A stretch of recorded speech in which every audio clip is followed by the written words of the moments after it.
This is T.Y. Jackson. United States Women's Champion Chelsea Green. How you doing, people?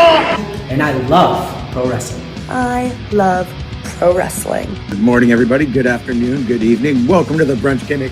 I am Lawrence Kurtze. We are live. Another big week in wrestling, as yesterday was AEW Wrestle Dream. Hi, I'm Maxine Dupree. And I'm Otis. Hi, I'm the Sweetest Pea, Christara. Mars, the specialist. And I love wrestling. And I love pro wrestling. And we love wrestling. Bottoms up, brains on. Welcome to Quizplex here on Love Wrestling, your pro wrestling trivia charity show. My name is Zach Ralph. I will be your host. This is God's gift to wrestling, Michael Richard Blaze.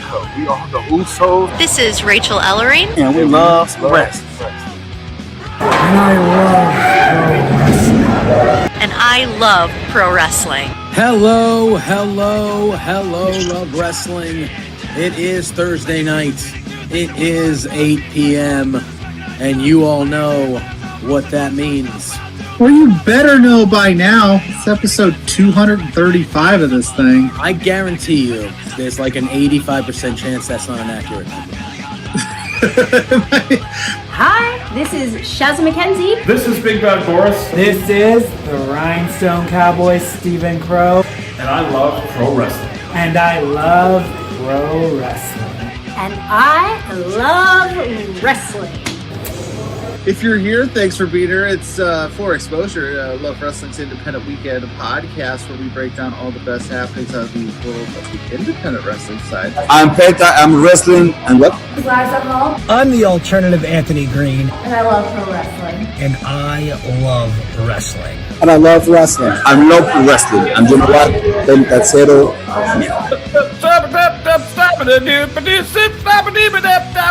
That's called scatting, kids. It is 8 o'clock p.m. Mountain Standard Time. It is time for a excitingly fun, I hope, episode of Saturday Night Love. My name is Big Bad Boris. I'm Big Ben Ortmans. Hi, this is Smiley Kylie Ray. I'm Yaskai. And I love wrestling. And I love wrestling. And I love pro wrestling. Of course. Now I want to ask, because I mean, a few months ago, LPW puts on the show at NAIT, which was a very big deal. And I want to ask you, because I mean, you're someone who was going to those early PWA shows, and then you get the chance to wrestle, you know, in that venue, which I mean has a lot of Alberta wrestling history. So what was that like for you? It was like, just again, so mind-blowing. I remember being in those front rows when, you know, they put on their show with Jeff Cobb and Jay Lethal came through for that one. I remember that so vividly. And you know, when I was like setting up the seats and helping the setup, it all kind of just like hit me at once. I'm like, holy shit, like this is gonna be what I dreamt of in this like very building I'm doing now. And it's, you know, it all clicks at once and you get like kind of emotional. You're like, wow, this is something, you know, I dream of doing. And like, I do put my mind in that mindset of like, yeah, I'm going to do this, but like, you never know, really. You never know if you do get the chance to do it. And so like, I think like being able to appreciate I'm here now doing it in the same building I watched some of the biggest shows at, it's like meaningful again in that way, that I'm very honored and I'm very lucky that I am doing what I'm doing at the level that I'm doing with the people that I'm doing it with, that I get the chance to be at NAIT and wrestle in this building. And yeah, it was so cool to be able to do that for myself. And I'm sure like all the other PWA guys who used to run NAIT all the time, like I can't even imagine how cool that was for them to be back again too, you know? So just super, super awesome. And that lads, they took out Goose. He's at the medical facility getting treated for his eye that they stuck with a barbed wire. Now, I don't know what it is with everybody around me getting hurt in some way or another. I'm sick of it. I'm sick of everybody around me getting injured and going out in some way. So I don't know what I need to do, but I have 2 mad lads still on a hit list and a bullseye painted on their forehead. The mad lads have been beaten, bloodied, battered, and bruised, but it doesn't matter, because when you are elite athletes like us two are, and when you're used to making history the way the mad lads are, like this historic return to NAIT that we just dominated. LPW 49 this kicks off historic an unsanctioned matchup between 5 Stephen matches, Crow and Michael Richard 2 Blaze, days, with 3 fellow different Clandestine companies Society member across Taryn 2 from Accounting provinces. as the special guest referee. Chaos ensued in perhaps the most emotional match in LPW history. However, violence ended in elation with Stephen Crow and MRB finally burying the hatchet and the Clandestine Society reuniting in full. However, the emotional high was quickly lost as Rich King, Dean Richtor, and Thaddeus Archer interrupted proceedings before the next match, demanding answers from Spencer Love. After quickly dispatching of an interrupting Nick Shostastic, the trio began a violent assault of Love, resulting in King being added to the TLC main event. Following King's interruption, Jax Wilder and Kyle Shaw made their way to the ring to challenge the Mad Lads for the LPW Tag Team Championships. Despite the best efforts of Wilder and Goose, the well-oiled machine of Nate Nixon and William Taylor resulted in yet another successful title defense. Dean Richtor and Thaddeus Archer then returned, facing off with Larry Woods and, of course, Mama Woods. Though Archer attempted to influence the match on multiple occasions, Mama Woods was able to successfully deter Richter's despicable manager, leading Woods to victory, and the right to choose a Lumberjack match as his stipulation of choice as he faces Rich King at LPW 50. The final title prior to intermission saw Judas Icarus make his long-awaited return to LPW, facing off with the brand new challenge champion, Barack Garani. Though the Van City Vulture was able to push Garani to his limit, the size and smarts of the son of Kosovo were enough for him to successfully retain his championship. Gigi Ray, Taryn from Accounting, and Zoe Sager next faced off, with each looking to determine who the face of Albertan women's wrestling really was. However, in a shocking turn of events prior to the matchup, Sager revealed the match was set to be a loser leaves LPW match. With all 3 competitors leaving it all on the line, it was Taryn from Accounting who was able to pick up the pinfall, ending the Love Pro Wrestling career of the Intangible. Following the matchup, the Mad Lads attacked, putting down Ray and TFA. However, when attempting to hit Sager with the Super Buck Nasty, both MRB and Stephen Crow made the save before an emotional close to Sager's LPW career. In your main event, T.Y. Jackson defended his LPW Grand Championship against both Sheik Shabazz and the newly added Rich King. The 3 engaged in one of the most chaotic matches in Alberta in years, with each competitor looking dead set on both winning the Grand Championship and putting an end to their opponents. However, it was your champion T.Y. Jackson who was able to successfully retain his title. As Jackson descended the ladder to close the evening, he was met by the new #1 contender, Michael Richard Blaze, both complimenting Jackson on another successful defense and challenging the champ to a tilt of their own in the return to the Rec Room. At LPW 50, T.Y. Jackson defends his title against MRB. Mars, the Specialist, returns to challenge Barack Garani, and Larry Woods and Rich King face off in a Lumberjack match. It's the world according to Love Pro Wrestling. Welcome to LPW 50, no regrets.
How you doing, people? Welcome to the south side of Edmonton, Alberta, Canada. Welcome to Love Pro Wrestling, and welcome to LPW 50.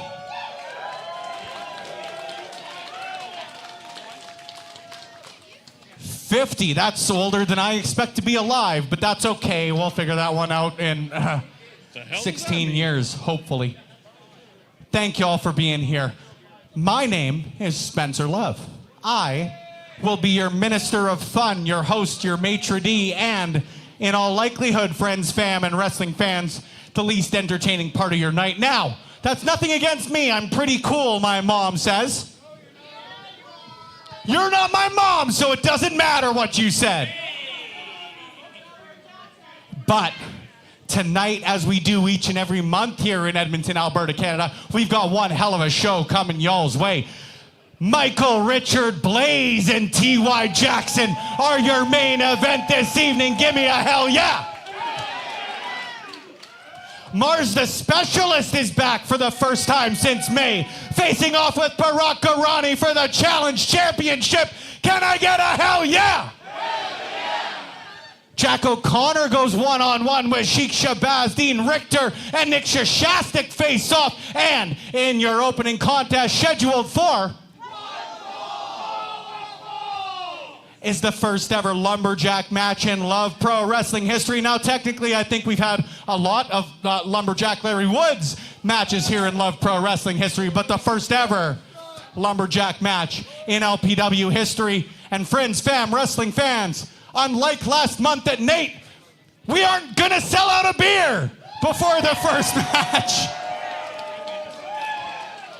A huge shout out and a huge shout out to our bartenders here at the Rec Room tonight, amongst all the wonderful people here at the Rec Room. This has been our home for the past 4 years, but visit the bar because our handsome mustachioed bartender tonight has a custom shot coming your way among the fantastic drinks brought to you by Alley Cat Brewery. Now, who has been to a Love Pro Wrestling show before? Then thank y'all for your years of patronage, but who has not been out? Who is at a pro wrestling show for the first time tonight? Well, hell yeah, hell yeah, hell yeah, hell yeah, brother, as they say in this one. A lot of the stuff I'm going to say over the next 5 minutes, a lot of you who have been here before know this. So I expect to love a lot of hell yeahs, okay? We're good? See, you guys know where we're coming from. But for those who haven't been here before, first and foremost, again, a huge shout out to the Rec Room. This has been the home of Edmonton professional wrestling for the last 4.5 years, and we're privileged to be here again tonight, you guys. Thank you. I also want to give a huge shout out because the last month or so, guys, there's going to be a lot of cheers tonight, but I want a big one for this one. I quit my job.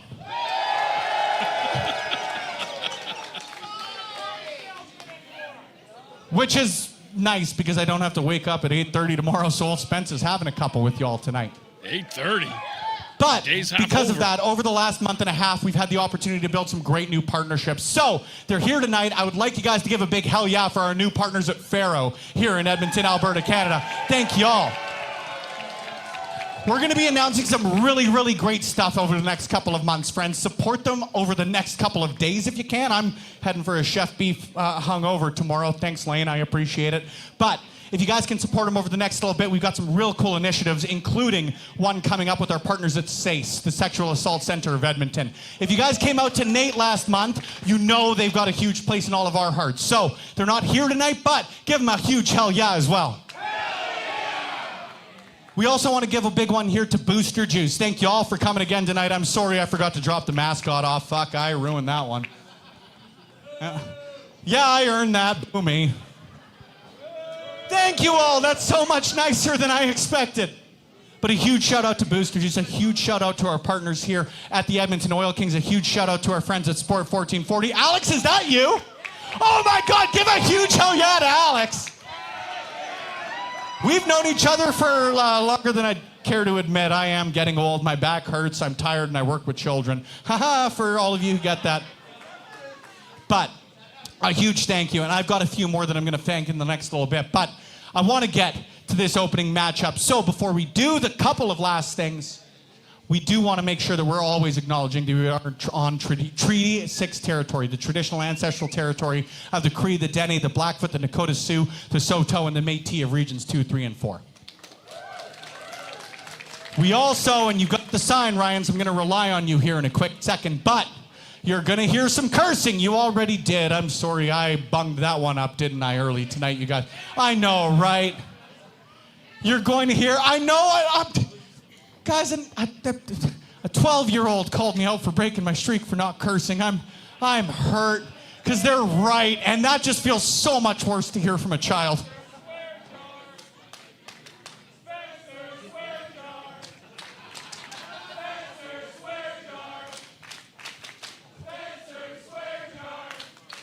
Don't worry, much like my own dad, when I build enough of this up in, probably 3 weeks, we'll go to Disneyland. However, you're going to hear some cursing, but what we're never going to hear, and I know all of y'all who have been here before can vouch for this one, right?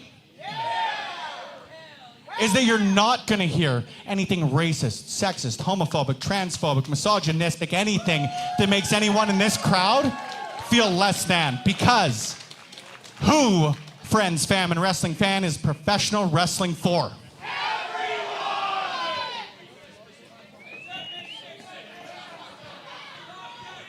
Look, Nate Nixon.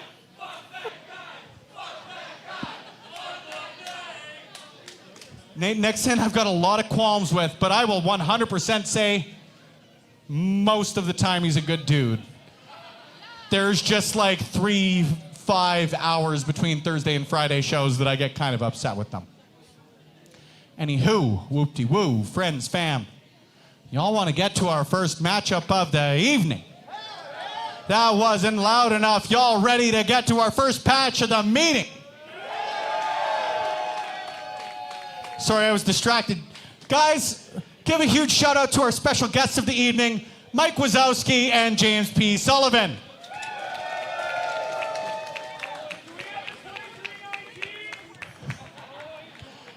I'm always watching you, Wazowski.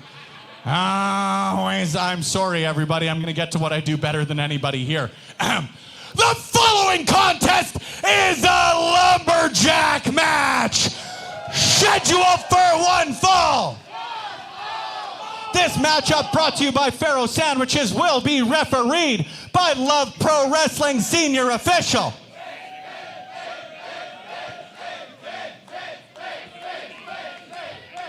Judge Ben Omen. First, making their way to the ring, your Lumberjacks.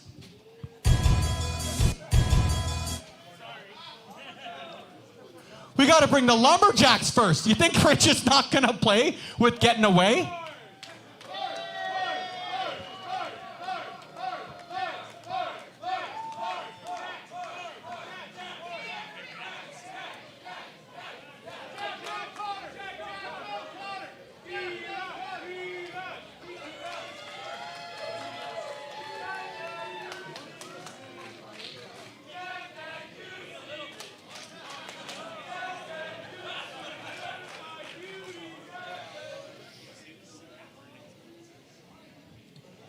Making their way to the ring first. It is July the 31st, 2026, and we are live on YouTube for LPW number 50. My name is Big Bad Boris, and we are starting off with a bang, a match 2 years in the making. Finally, Lumberjack Larry Woods is going to get his hands on that man right there, the King of the North, Rich King. Making his way to the ring, accompanied by Dean Richtor and Thaddeus Archer III. Hailing from the Yukon, weighing in at 190 pounds, he is the King of the North. Rich King! It feels like a lifetime ago, Rich King turned his back on his partner, his Rad's brother, Lumberjack Larry Woods. Larry Woods has fought tooth and nail, jumping through hoops and everything he had to do to get to this point, including defeating Dean Richtor last month at LPW number 49 at NAIT. And now this rivalry will come to a head in a Lumberjack matchup. And making their way to the ring next. The purpose of the Lumberjacks, the rest of the LPW roster surrounding the ring, is to ensure one of the competitors exits the ring. They are swiftly placed back inside the squared circle. Nowhere to run, nowhere to hide as we await and see the arrival of Lumberjack Larry Woods. Last month, Mama Woods helped assist Lumberjack Larry in that big win. Making his way to the ring from backwoods, Alberta! Weighing in at 191 pounds, he is Lumberjack Larry Woods! Mama Woods also kicks Thaddeus Archer III right in the ding-ding, which may be my moment of the year when it's year-end time. But all joking and fun aside, this is very personal. I expect this to get really heavy really quickly. We have got an absolutely stacked lineup of action for you tonight. Thank you so much for spending your Friday night here. Whether you're here in the rec room or wherever you may be in front of your computer screen, your smart device, your television.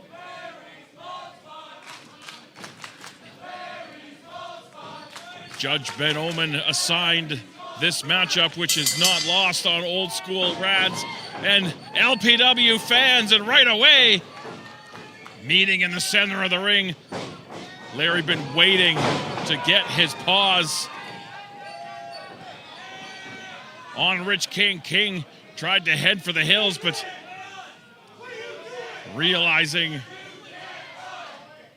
as the fans are aptly chanting, there is nowhere for Rich King to run. Nice up kick from Larry Woods. Staggers Rich King in the corner. Big running clothesline. And all that pent-up aggression over all of these months and years, quite frankly, coming out.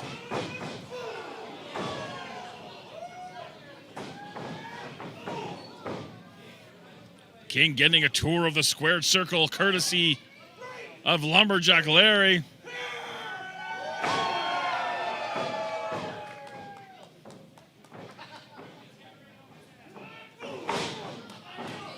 Well-placed kick from Rich King, and he dumps Larry out of the ring, but right away,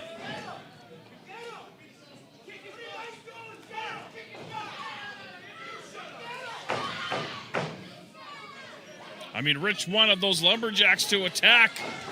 That's not the name of the game, per se. They just got to get him back in the ring.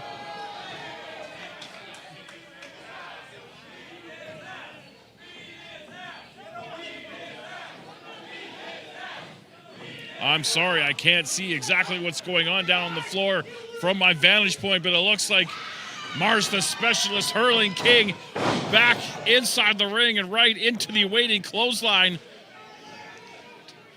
Now Dean Richtor, maybe the only friend that Rich King has out there right now. And King right now learning that the hard way as he's thrown right back in.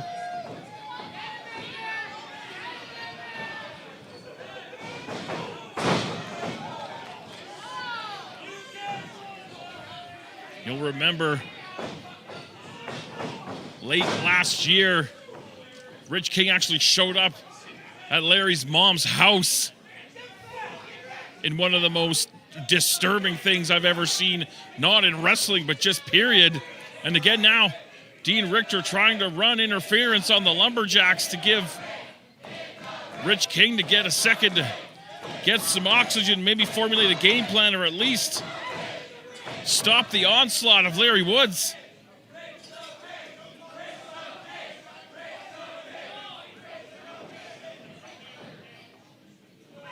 Ben Omen imploring Richtor to hurl King back inside the ring, but King wisely basically using Richtor as a meat shield here.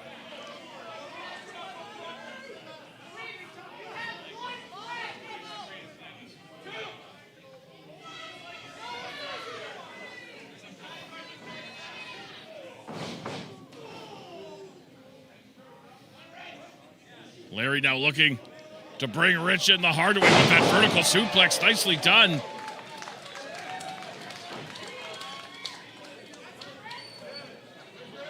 Larry hit that elbow. And he's got everything firmly in hand, going for the cover. First pinning combination of the matchup results in a 2 count. But Lumberjack Larry Woods has everything firmly in hand. At least in the early going, he might be looking for the saw line. Stalking his opponent, King, to the rope, up onto the shoulders. Oh, King raked the eyes, able to get free. Handful of hair. Oh, man, hard kick.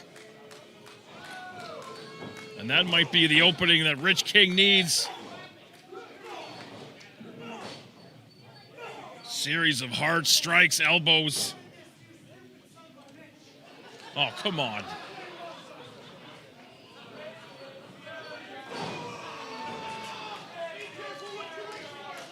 Hard to believe, only 2 years ago, these two, like brothers. And to see what Rich King has become, I mean, if I'm speaking honestly, I mean, he's achieved a lot of success, but he's also become one of the most despicable people I've ever had the displeasure of knowing. And now, Larry heaved down to the floor, and Richtor getting a shot in.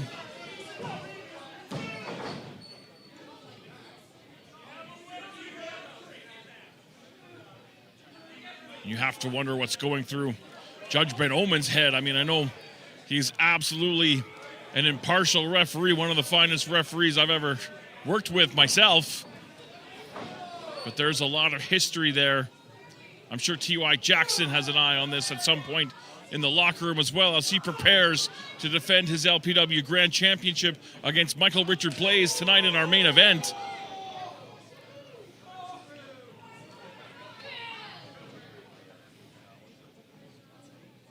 But right now, Rich King handling Larry Woods. Oh, Woods got that boot up.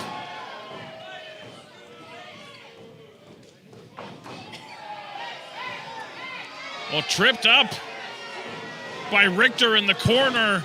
I mean, that is not what a lumberjack is out there to do.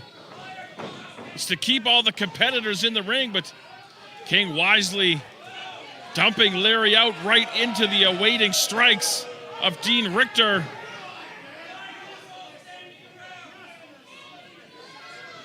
And again, Richtor getting his licks in before sending Larry back inside the ring. King putting that bad mouth on Lumberjack Larry Woods. Beautiful vertical suplex, floats over for the cover.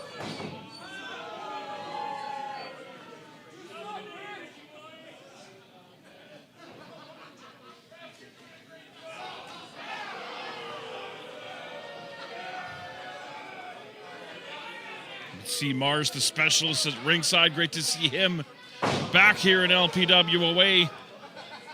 At first, dealing with an injury after that attack in the locker room area, doing some competition out in Eastern Canada. He'll be taking on Bayrak Arani for the LPW Challenge Championship a little bit later on tonight. Darren from accounting out there as well. Rhinestone Cowboy Stephen Crow will be defending the Scramble Championship later on. We've got a stacked lineup. We're just getting started. Larry getting some separation, charges the ropes, outside, but able to hang on, or he would have been right in the clutches of Richtor again.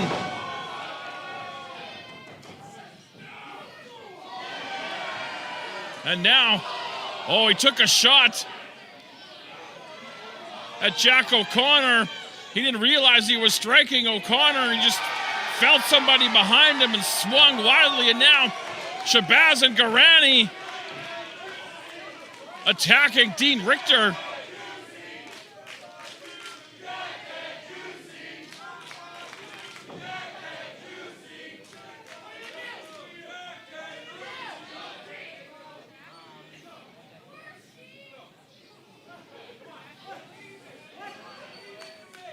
Bayrat Garani, Sheik Akbar Shabazz. No friends of Dean Richtor. Richtor and Thaddeus Archer headed to the back.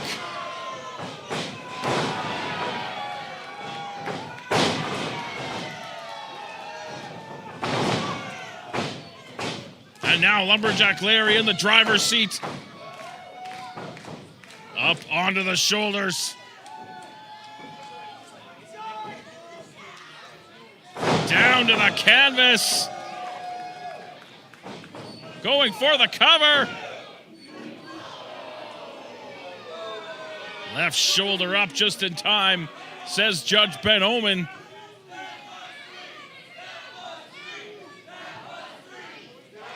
But now things definitely in the favor of Lumberjack Larry Woods. And he says it's saw in time. He has waited 2 years to take the head off of Rich King.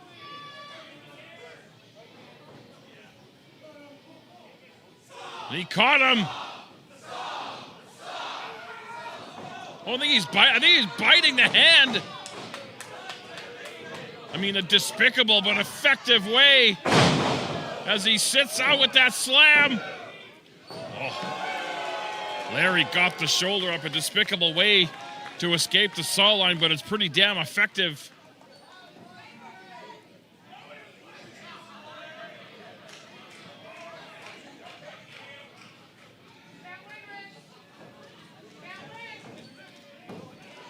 Both men back up to their feet. One of the most intense and personal rivalries in the history of Love Pro Wrestling coming to a head here tonight at LPW 50. Up and over goes King. Tremendous athlete. Quick to follow up over, landing on that ring apron. Cobra clutch locked in. Van Omen administering that 5 count. Quickly now trying to hang him with that Cobra clutch. Rich King incredibly powerful.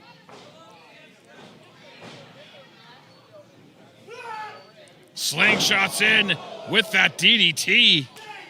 And that could be it for Lumberjack Larry. Oh, Larry able to kick out.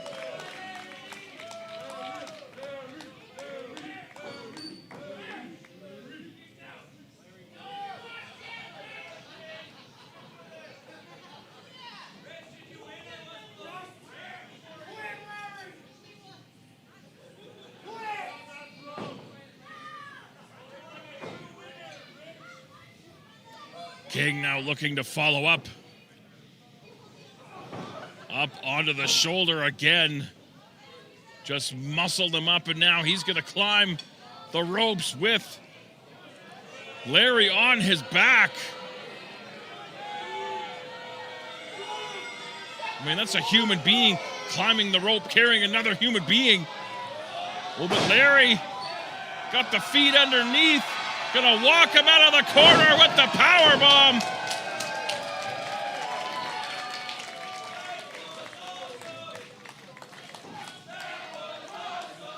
Thaddeus Archer coming back through the curtain.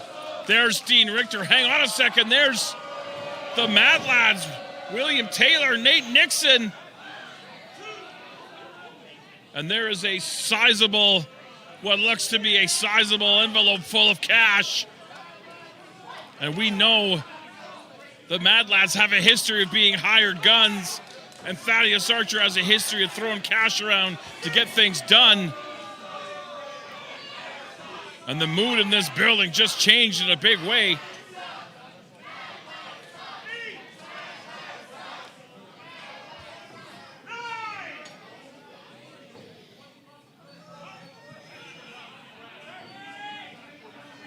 Larry Woods just realizing Mad Lads were not there before. Handful of hair. Planted in the middle, hooks the leg. Oh, but Larry kicked out.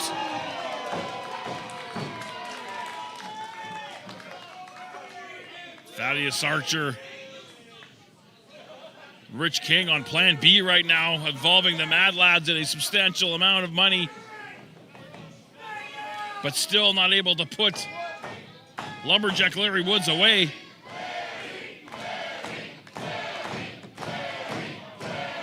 Packed house here at the Rec Room, firmly behind Larry Woods as he attempts to make his way back to his feet, but right into the clutches of King. And he might be looking for that 867 driver. Oh, Larry able to slip out, hits that sit out Uranagi.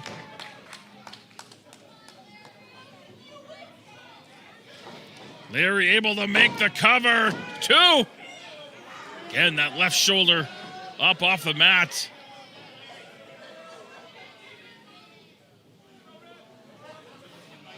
Larry back to his feet. Moving a little slower, but he was on the receiving end of a lot of punishment over the last several minutes up to that middle turnbuckle.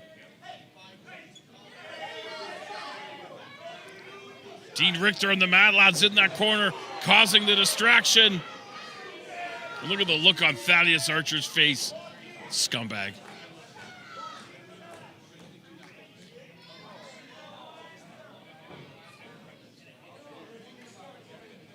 Mad Lads paying dividends, no pun intended. And look at that vertical leap. Look at that athleticism of Rich King.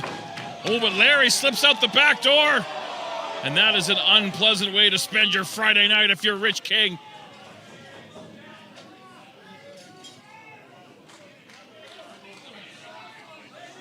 Larry now looking to follow up. He's very trepidatious to head out there because he is in enemy territory right now.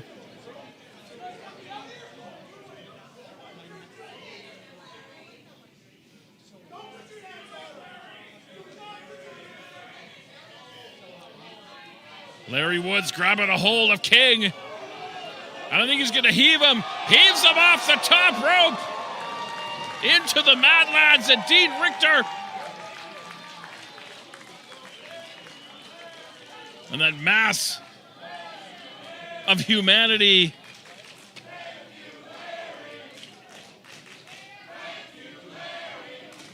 crumbling to the floor of the Rec Room. But Larry's got to get King back inside the ring to win the matchup. Jack O'Connor happy to oblige. And now Rich King begging off. It's a little bit too late for that, pal.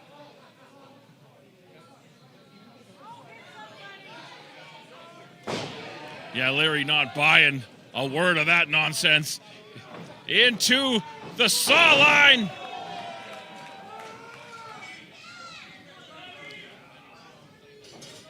Rich wisely or luckily rolling into friendly territory.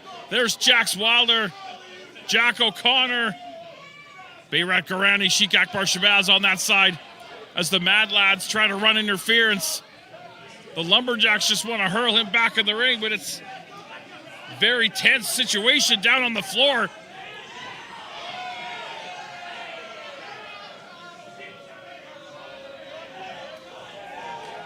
Oh, now Shabazz.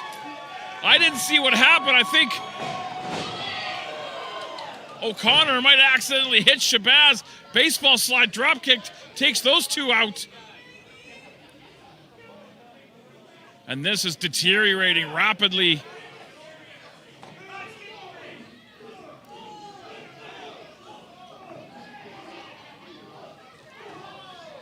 I can't see, but I believe the Mad Lads and Paralira and whoever else is down there are duking it out. Meanwhile, King rolls Larry back in the ring.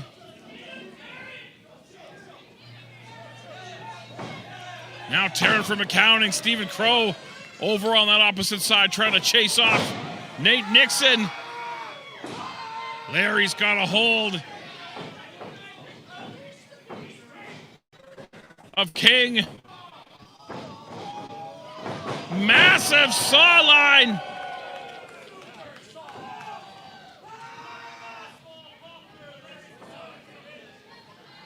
King is down. Larry goes for the cover. Oh, Thaddeus Archer breaks up the pin.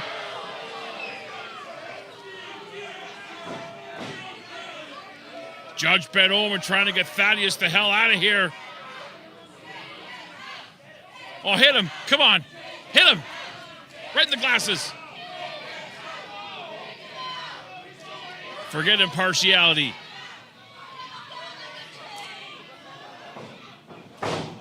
There's a hard right. Oh, low blow from Archer. And I believe Plan C now underway. Bayrat Garani with the big boot inside the ring to get rid of Archer. Garani over the top, hung onto that top rope. Sheik Akbar Shabazz in the ring. And they might be looking to murder Rich King. Paralira lay out Rich King. Oh, Mad Lad's got a hold of Paralila, dragging them out to the floor. They're scrapping it out. I mean, I knew this would be chaos, but I should have known better than to expect all the lumberjacks to just lumberjack. Clandestine Society in there as well. Everybody on that corner just scrapping it out. What the hell is Mars, the specialist, doing? Up on that top rope. Mars, the specialist, with the moonsault. Welcome back to Love Pro Wrestling, to the Crimson Lion. I'm going to lose my voice in the first match.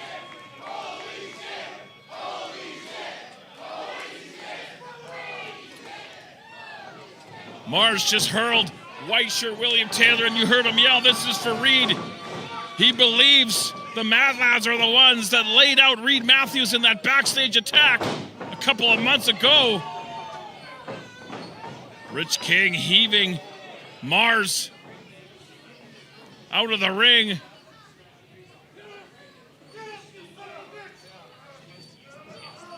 I think that's Nixon's got a hold of the ankle of Mars. And now they're in the ring. Jax Wilder in as well. Oh, what the hell? Everybody's in the ring. Screw it.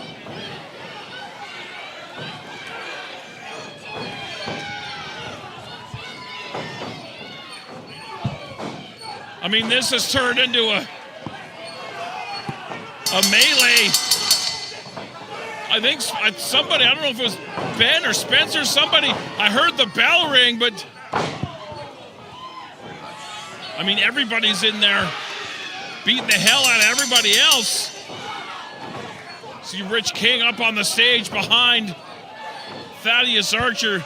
Spencer's beside himself. I have declared this contest a no contest. I'm sorry. I know. Get in the ring. All of you guys. I don't know what all of you guys think you got the authority here to do. We are absolutely done, Ben. Give me a minute, Dad. All of y'all. I know. Give me a minute. Give me a goddamn minute. Spencer's ruled this a no contest. Larry's irate, and I don't blame him.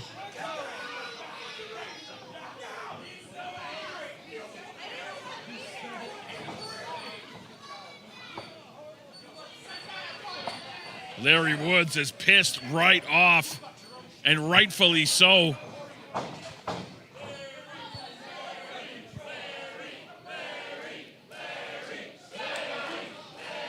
You shut up. Larry waited 2 years for this match. I wanted this done, Rich. I wanted this done. If he didn't lose last month, you wouldn't be in this position. I mean, he's got a point there.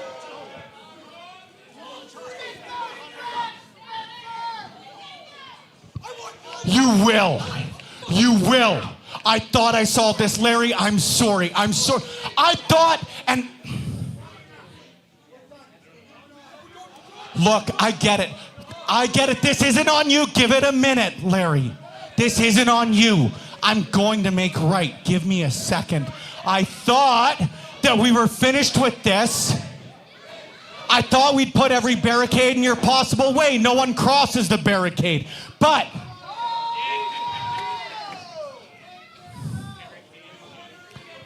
I thought you had every opportunity. Larry, I tried. You can't say that I didn't. You can't. But we are going to go. We're going to go next month. We're going to go August 28th. And I'm not going to worry. You're not going to worry. And thankfully, y'all don't have to worry about anybody in the back because, Larry, next month, everybody in the back is banned from ringside. Everybody. And if they come to see ya, they're immediately terminated from Love Pro Wrestling. And that goes for you, and that goes for you. Okay. Now we're cooking with gas. Because next month, and Larry, trust me on this one. Because next month, LPW 51, Larry Woods and Rich King are going to face off, and this is going to be the last time for both of you because it's going to be a last man standing match. Oh, man. The decision's made, you guys. I gave you an opportunity. And rightfully gave you an opportunity. You kicked his ass last month. So, I hope y'all can trust me on this one. Rich, Larry, we settle this next month.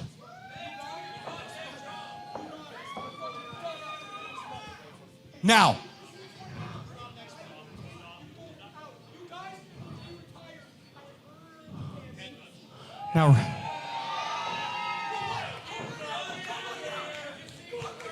Rich, Larry, you've got your match. I get it, dude. You've got your match. Rich, get to the back. Larry, take a second and get to the back. But Dean, Daddy, you can stay right the hell here.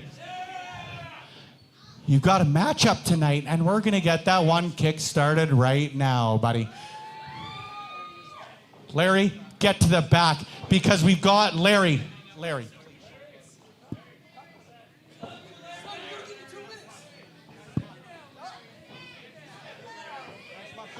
I mean, we're just getting LPW 50 started, and LPW 51 is already set up to be can't miss.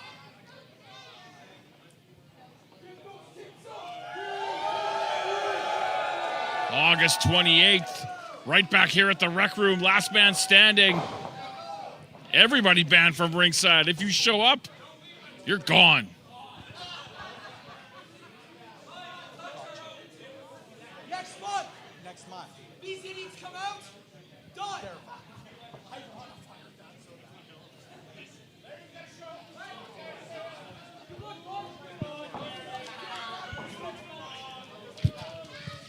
The following contest is scheduled for one fall and will be refereed by Steve Garvey. We're getting set for our next Currently matchup. in the ring, accompanied by Thaddeus Archer III, weighing in at 233 pounds, representing Preternia Championship Gym. He is Dean Real Talk Richtor. Dean Richtor set for one-on-one action as we await the arrival of his opponent.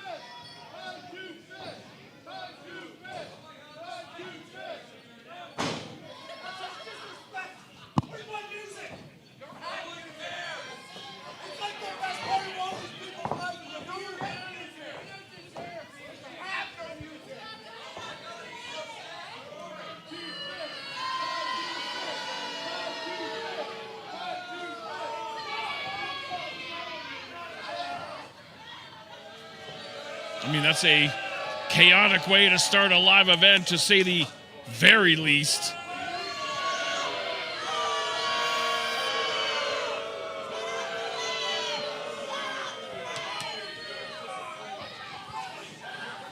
And his opponent. The runaway model, Nick Shostastic, fell victim to Rich King last month at NAIT.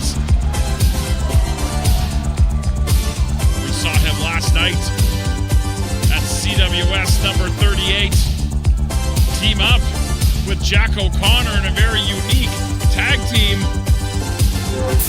Shostastic tried to give making his way to the ring from Milan, New York, and Japan.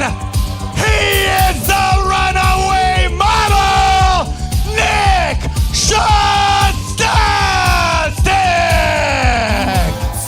Shostastic tried to give Jack O'Connor some fashion advice. I thought it worked. I thought Jack O'Connor looked pretty good. Nonetheless, he is in tough against Dean Richtor.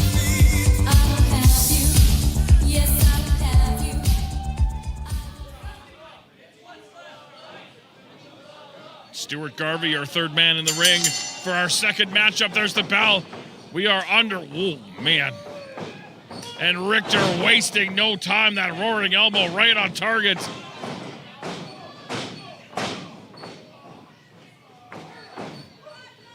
And Shostastic has the unenviable task of dealing with an incredibly pissed off Dean Richtor after what we just saw. Things not going the way that Thaddeus Archer III and his cohorts had hoped in that Lumberjack match. Snapmared over. Hard kick right between the shoulder blades.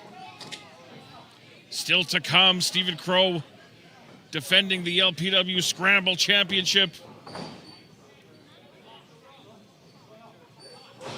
against Taryn from Accounting, Jax Wilder, Nasty Nate Nixon, and White Shirt William Taylor. And of course, our main event, T.Y. Jackson defending the LPW Grand Championship against number one contender, Michael Richard Blaze. Not to mention a challenge championship match as well. But right now, Richtor having his way with the runaway model.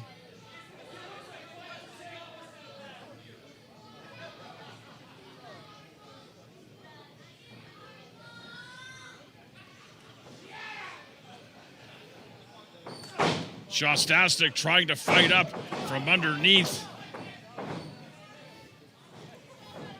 But Richtor showing off that power, dumps him with the gourd buster.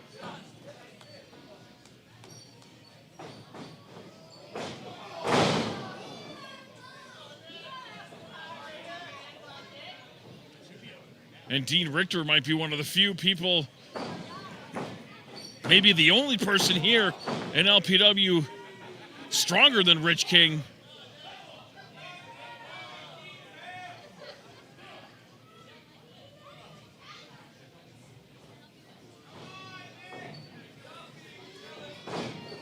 Driving those knees into the midsection.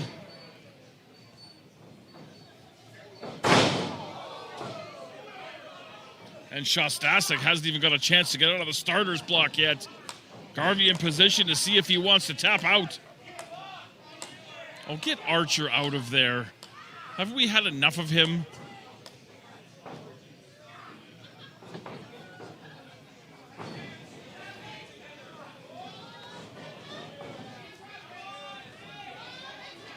Nick Shostastic in all kinds of trouble here against Dean Richtor in our second matchup at LPW 50. 50 of these things we've done.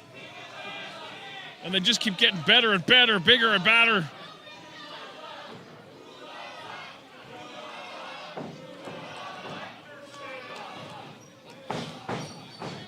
Another roaring elbow right on the jaw. Shostastic crumbling down to the canvas.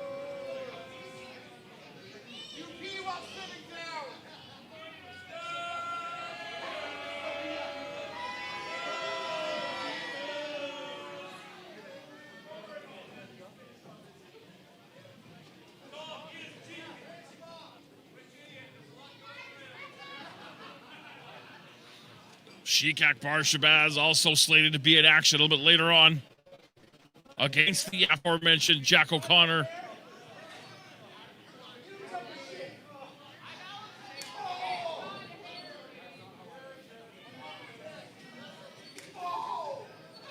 Series of chops in the corner from Richtor. I mean, he has slowed this pace down, but he could do that. Absolutely dictating this match right from the jump.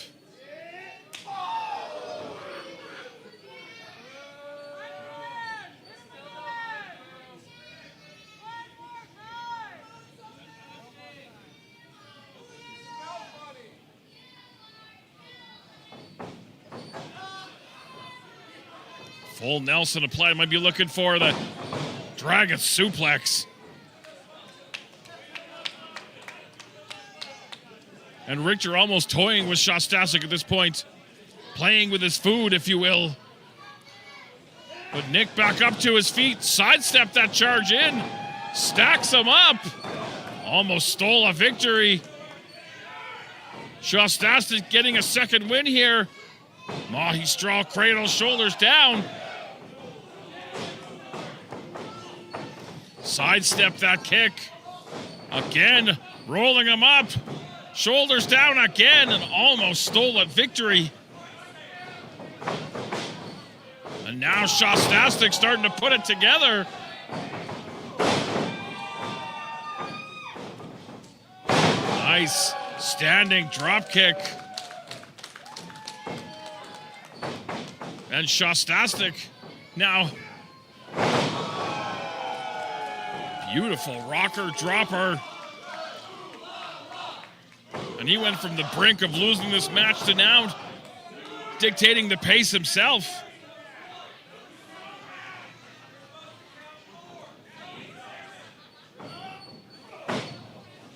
I'm not sure if he wants to get into a striking contest. Ooh, man, with Dean Richtor, because that's what's going to happen. Another roaring elbow right on target. Up into that inverted fireman's carry.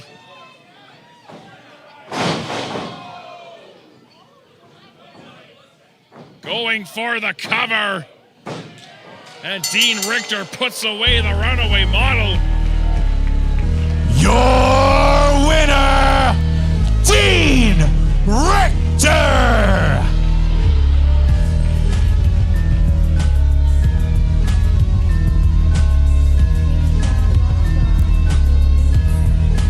Well, at least that's something that Thaddeus Archer can hang his hat on.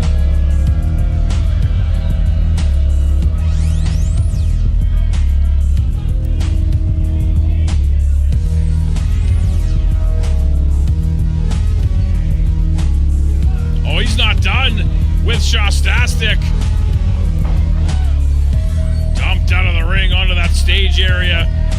A little insult to injury for real talk.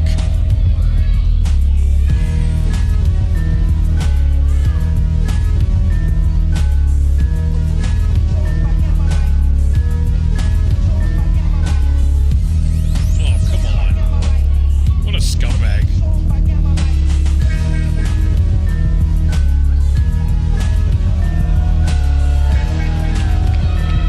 Under arrest, Shabazz. Oh, hang on a second. Here comes Sheik Akbar Shabazz. He's not waiting around.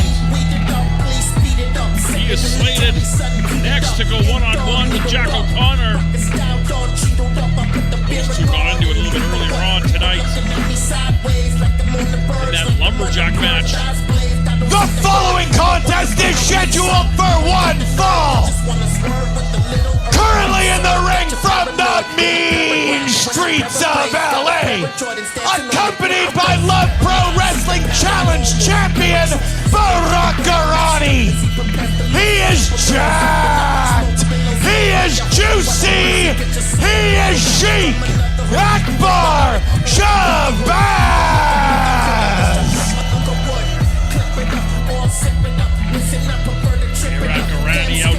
support to his Paralera teammate, former LPW Tag Team Champion.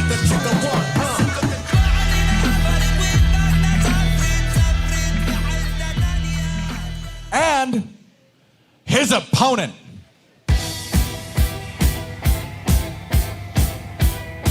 Jack O'Connor, one of the most accomplished technical mat wrestlers we have here.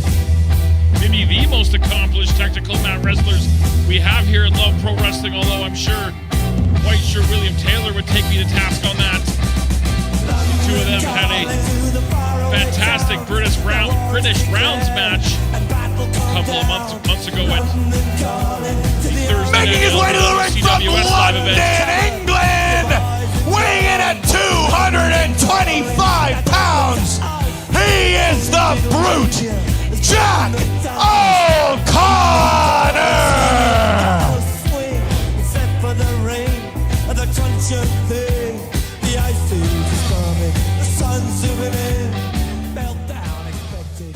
Stuart Garvey, our referee.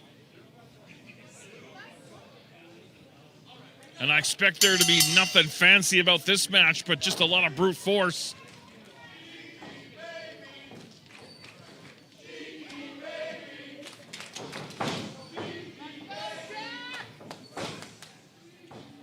And O'Connor immediately takes control of that left arm, and he's going to use all of that grappling ability to try to overcome the power of Sheik Akbar Shabazz.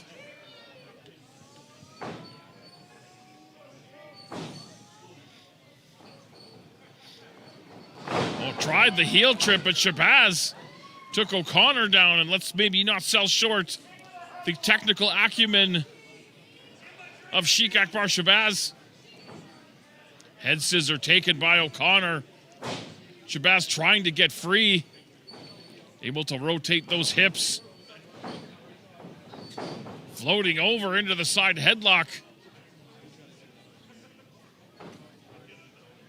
Sheik Akbar Shabazz proving he can get it done on the mat as well. However, O'Connor able to slide out into that hammerlock. Shabazz dealing with that hammerlock and all that weight of O'Connor on the back.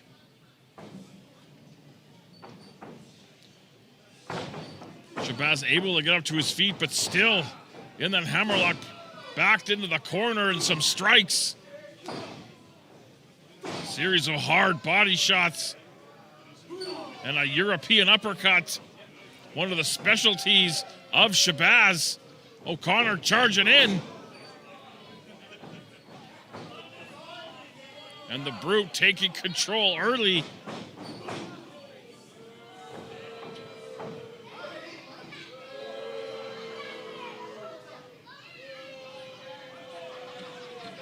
Shabazz staggered in the corner as O'Connor charges in again.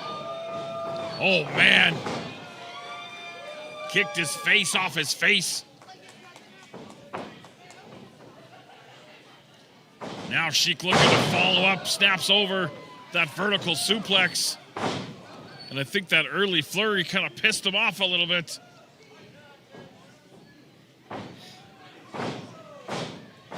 And that big soup bone-like right hand of Shabazz. And a European uppercut of his own, a taste of his own medicine flavor.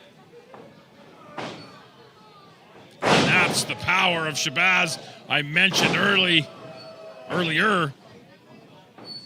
Hooks that far leg.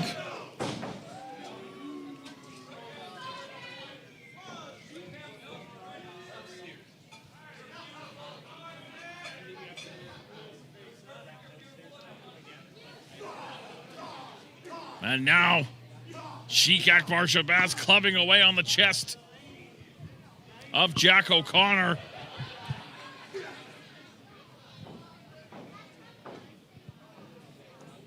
Back up to his feet, but still in the clutches. And there's Shabazz. There's a receipt from earlier. As soon as O'Connor threw that first running European uppercut, I knew Shabazz took that personally.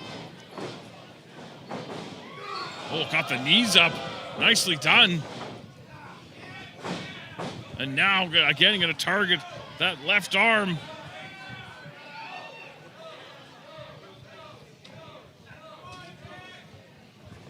Oh, Shabazz able to roll through, escape the clutches. Nice clothesline.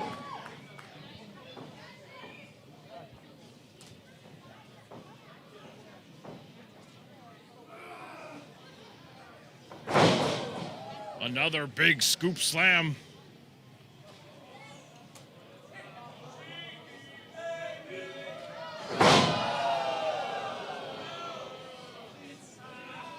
Again, O'Connor working from the defensive position now. That crossface locked in. Wrenching away.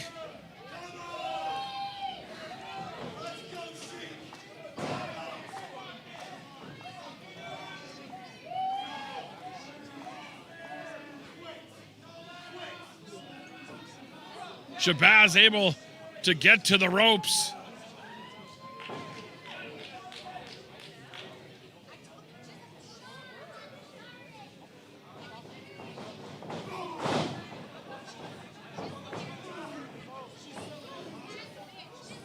Series of kicks from Jack O'Connor. And back to those body shots.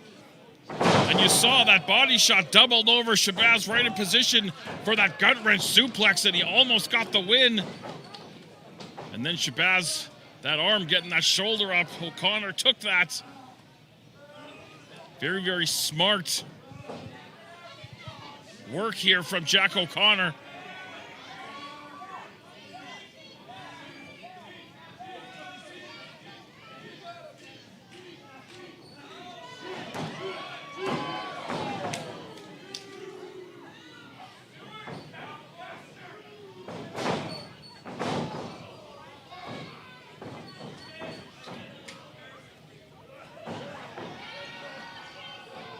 Again, Shabazz using that power.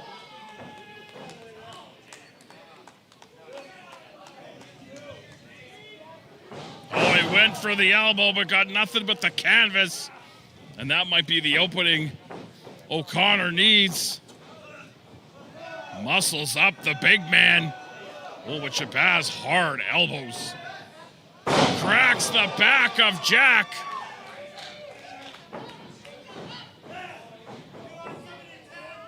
Perfect opportunity to lock in that camel clutch. Really wrenching in that camel clutch deep. O'Connor trying to get those arms free, unable to do so, and taps out to the camel clutch of Sheik Akbar Shabazz. Your winner by submission, Sheik Akbar Shabazz!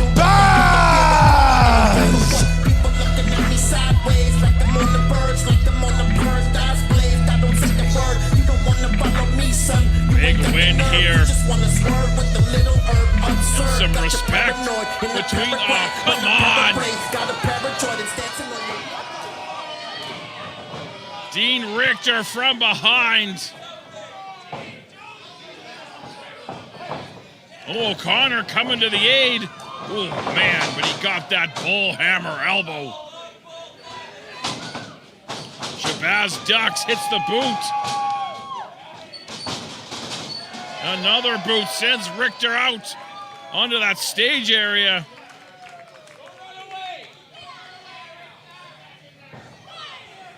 These two had a very brief altercation before this match got underway. Shabazz got the my mic. music off. You know what, Dean? I know you've been trying to copy me the day you came in this business. Yeah, you. Yeah. And then you align yourself with this clown. Yeah. He's chasing bald guy after bald guy because he can't get the first prize. So he settles for 2 boobs. You're being managed by an Urkel. That's why your win's low. But you know what? I like a good fight. And I know since you have some affliction for me, and I know he does, this weirdo, and it gets in my DMs all the time. I know you want to fight, so next month, I want you in this ring against me, and I'm going to put you down like the bitch you are. Oh. Challenge issued from Shabazz to Richtor. Yeah, come end me. Come bring it. Bring him. Bring that loser. Yeah, look, he's orgasming. Spencer, make the match. Done deal, Sheiky baby. Play his music. An LPW 51. One more for Sheik Akbar Shabazz.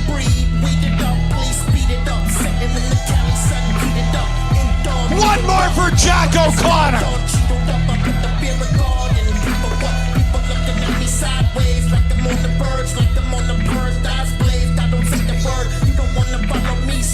We're going to go back down to the ring to Spencer Love for our first championship matchup of the evening. I also love Cypress Hill, so I've got a lot of love for Sheiky baby. How y'all doing tonight? Are you having fun? This evening on the south side of Edmonton, Alberta. We're all having fun. Has anybody Wang Chung tonight? I expect like 4 of you to understand. Claire has Wang Chung tonight. Give her a hell yeah.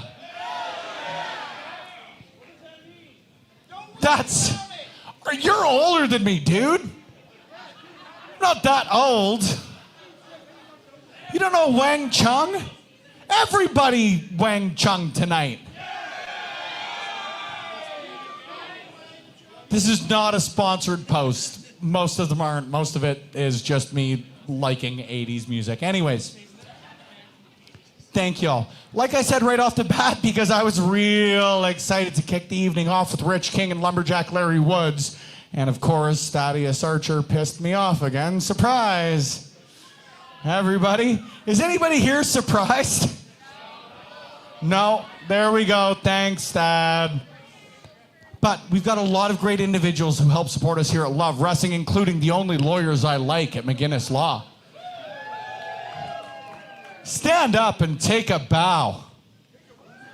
Stand up and take a bow. Michelle, I'm putting you in the hot seat right now. Cheer this lady.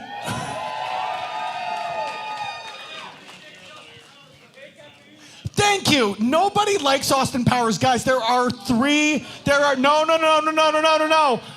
Hear me out. You guys interrupt way too early. There are only 3.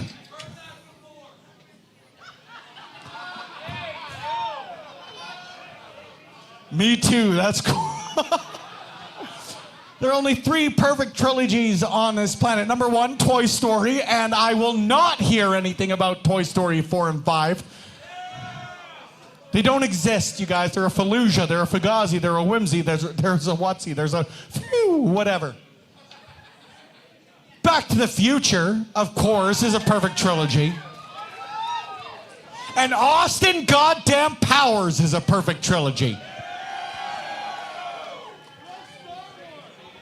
Star Wars isn't a trilogy. Boo this, man. I have to work tomorrow. Have you not watched the 17 other different things that we've got to watch now for fans of stuff? Braden, I have to work tomorrow. You do have to work tomorrow. I don't acknowledge trash opinions.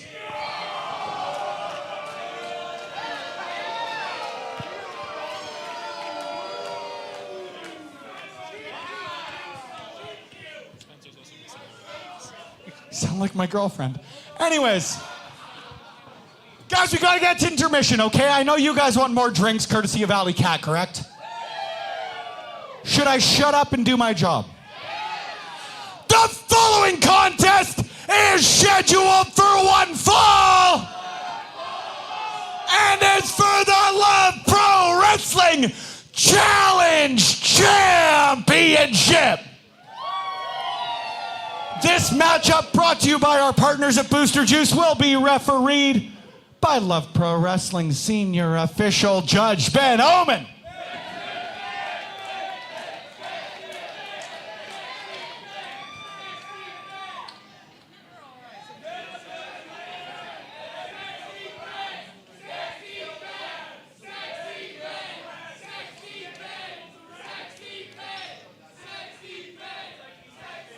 Making their way to the ring, first, your challenger. Wonderful to see Mars the Specialist back here in LPW. Unfortunately was put on the shelf by a mystery attacker in the locker room a number of months ago. I mean, we've been led to believe it was the Mad Lads, and quite frankly, it's very on brand for them. And you saw earlier on, making his way to the ring from Calgary, Alberta, Canada, and representing the Short Kings, weighing in at 205 pounds, he is the Crimson Lion, the technical tactician, he is Mars, the Specialist! Earlier tonight in the Lumberjack match, we saw Mars go after the Mad Lads to avenge the attack on his Short Kings partner, Reed Matthews, who we have not seen since that took place. Right now, he's got a big opportunity to put some gold around his waist, the Challenge Championship, a title he has not held here in LPW.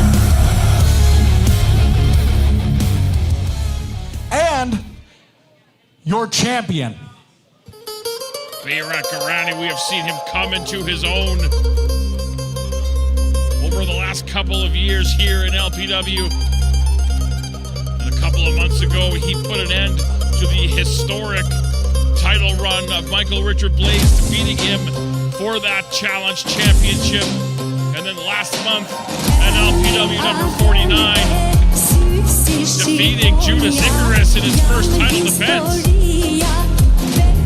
And now ready to attempt to do it again against the Crimson Lion. Making his way to the ring, representing Paralira, at a height of 6'7". He is the Prince of Albania, the son of Kosovo, your Love Pro Wrestling Challenge champion, Barat Garani!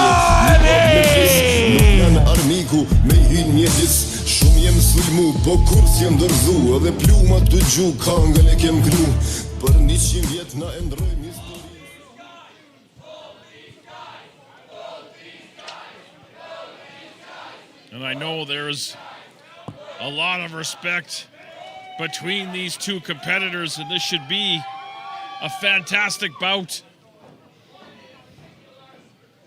Our first of 3 championship matches here at LPW number 50. There's the bell, and we are underway.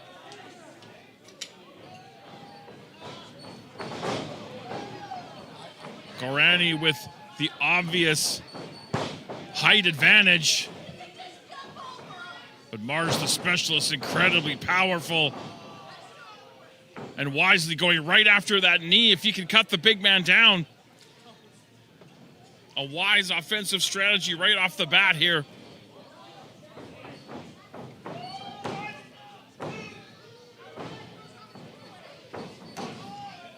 Couple of pinning attempts early on. Trying to suplex the big man. Able to go behind. Nice drop kick from the Crimson Lion. And we saw on social media he is excited to be back here in LPW. Excited for this match and excited to potentially get new gold around his waist.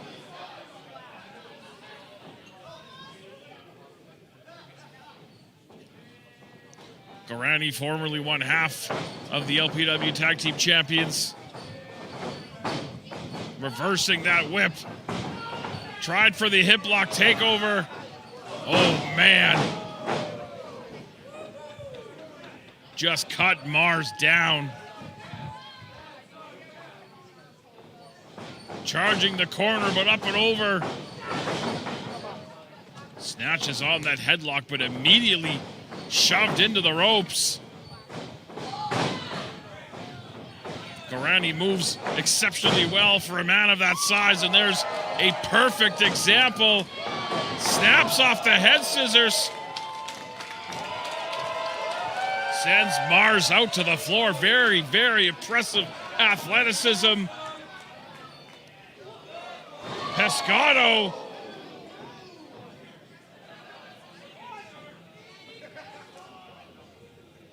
And these two momentarily taking it to the streets. Gorani hurling Mars back inside the ring.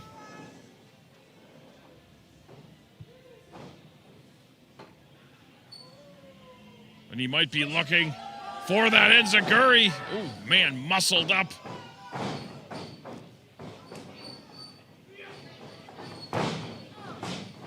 And these two just going 100 miles an hour, caught in midair by the son of Kosovo. And now doing some curls. Yeah, Mars took exception to that, and I don't blame him.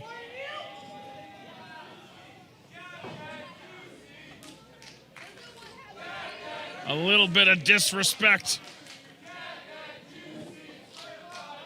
Maybe some good-natured ribbing, but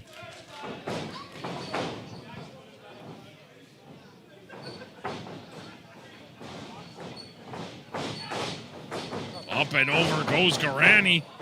Oh, that knee. Might have tweaked that knee. You can see it. Standing switch.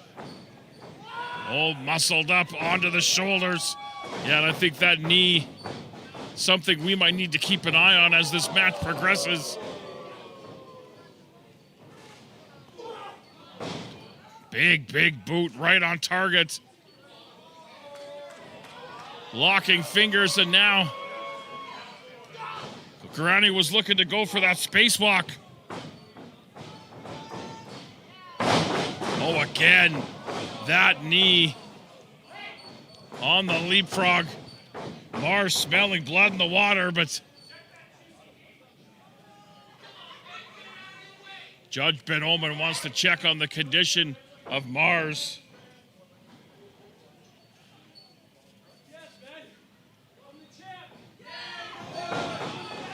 Gorani said he's ready to go, but that leg may as well have a giant bullseye. That knee painted right on it. Oh, dragon screw in the ropes. Oh, man. And this could be the beginning of the end of the Challenge Championship reign of the Prince of Albania. As Mars goes after that knee like it was his job, which it is.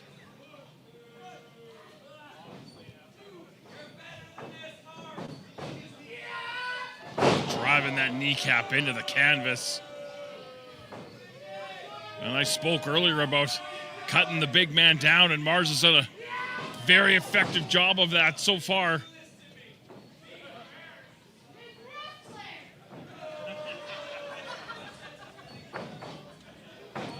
Gorani up to his feet, but immediately into the buckle. Still to come, Scramble Championship. We got nothing but championship matches from here on out as Gorani again crumbles down to the canvas. And Ben Oman, he might want to stop this. I mean, you never want to risk any kind of permanent injury, and Mars is not letting up. I mean, the championship is on the line.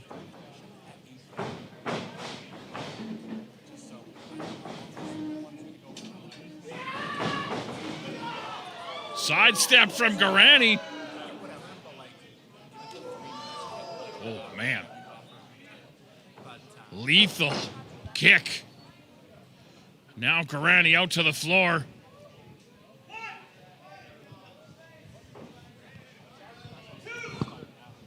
On the apron, trying to hit another sliding kick. Nothing but ring post.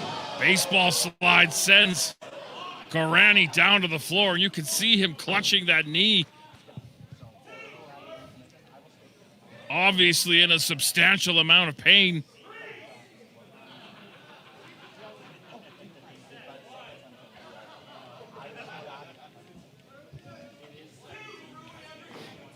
Mars wisely rolling Gorani back of the ring, or at least the top half, as he continues to work over that left knee.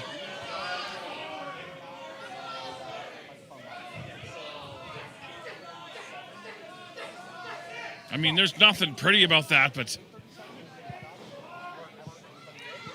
Gorani's grip on that Challenge Championship could be slipping through his fingers.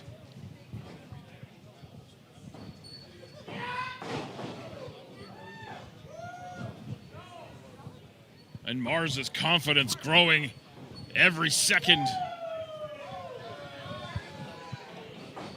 Oh, I think he was trying to lock on that figure four. Gorani able to get back up to his feet. Mars down to the floor, right back inside. Massive spine buster from the Challenge Champion.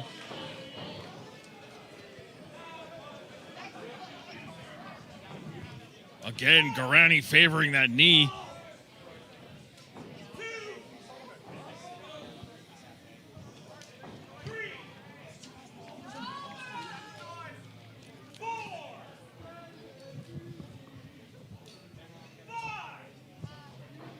Both competitors making their way back up to their feet.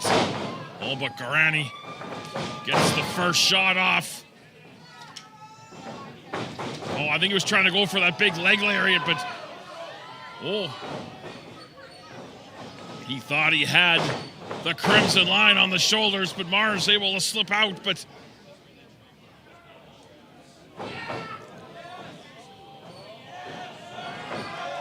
perhaps that Texas cloverleaf is locked in.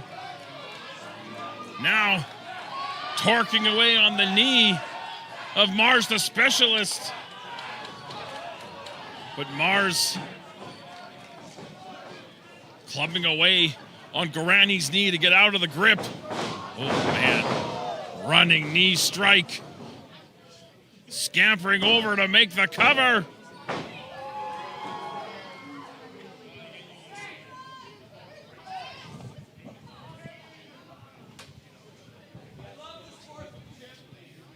And you have to give massive credit to Gorani,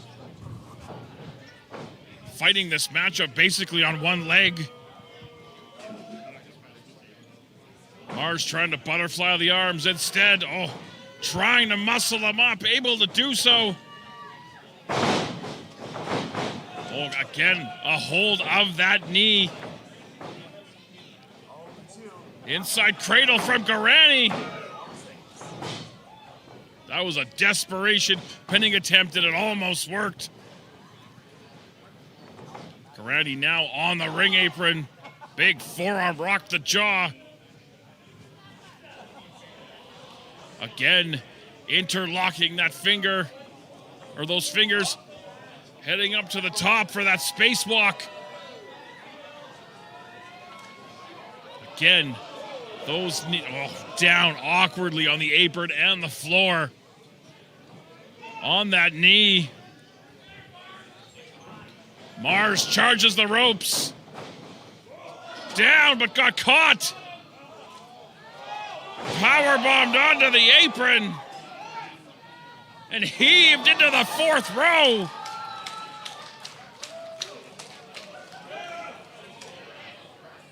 And there is definitely life in the son of Kosovo, one leg or not.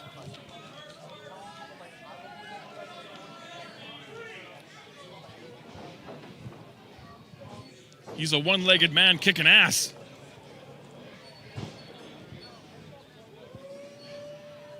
Measuring Mars for that enziguri, but that wheel just won't hold up. Running knee strike from Mars. 2. Oh, man. Fraction of a second away from crowning a new challenge champion.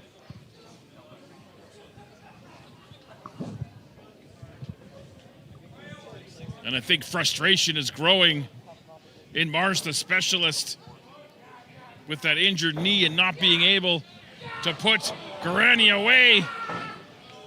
Up on the shoulders again. Oh, Garani down. Rolling through.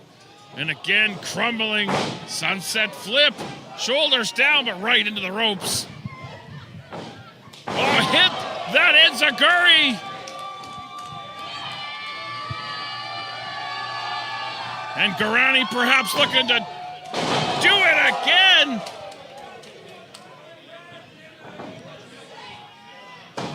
Two and three.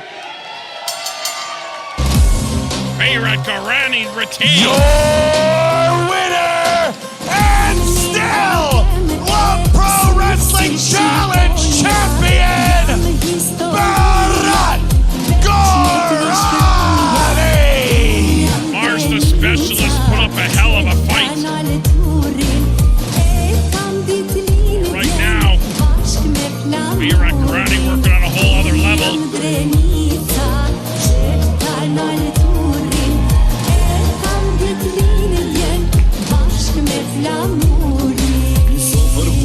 Që jep buke uj, një familje madhe që si tutet kërkuj, një lokje me shamije, një bab me plis, nuk plan armiku me hin mjekis, shumë jem silmu, po kur si ndërzu, edhe pluma të gju, kangën e kem gru, për një shuhjes na endron historinse, na e falim jetën, po se falim jerin, kush mori pjesën protesta masive, kush u bot merë, e sulmi shkive, një djall nga prekazi që se njeh dorëzimin, kjo tush shqiptare që jam shtin të After a very hard fought bout over the challenge championship, we are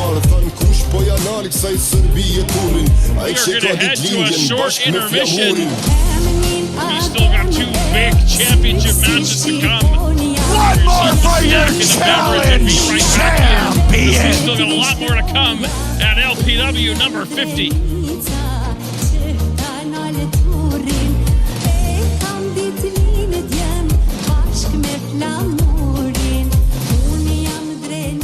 Now, friends, I made my living in professional wrestling breaking exclusive scoops. So do you want another one? I am out of beer and I am going to take some time to get another one. So, you know, honestly, of anyone who's going to say it, you're one of the 2 Patreon subscribers we had, so... Anywho, whoop to woo. I am going to be back, and this is a Spencer Love talking, not a Spencer Love the character talking.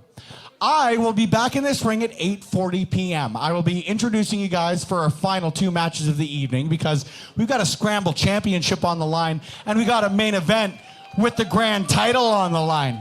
So, I probably will see you guys outside, but if you need a drink, if you need to head outside for whatever possible reason may be, who knows? I will be back at 8:40. I hope all of you guys are too, because the Scramble title is on the line as soon as we get back from intermission. Can I get a hell yeah? I will see you soon. Hit the intermission and, I don't know, keep your stick on the ice, whatever good shit.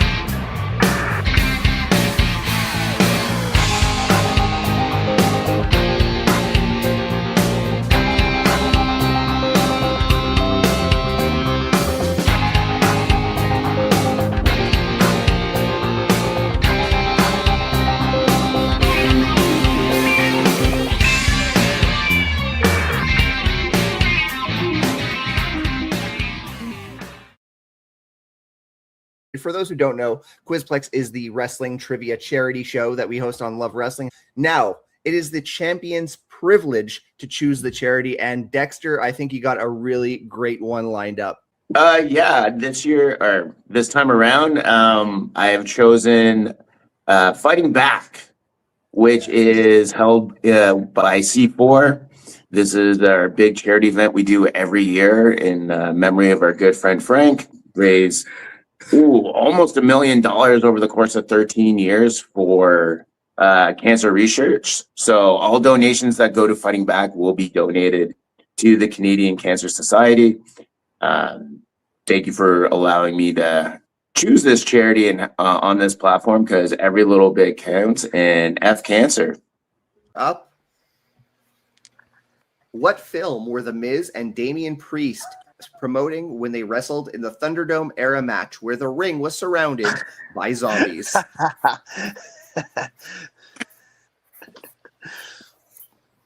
Channing is laughing for a very specific reason that I will answer once we're done here.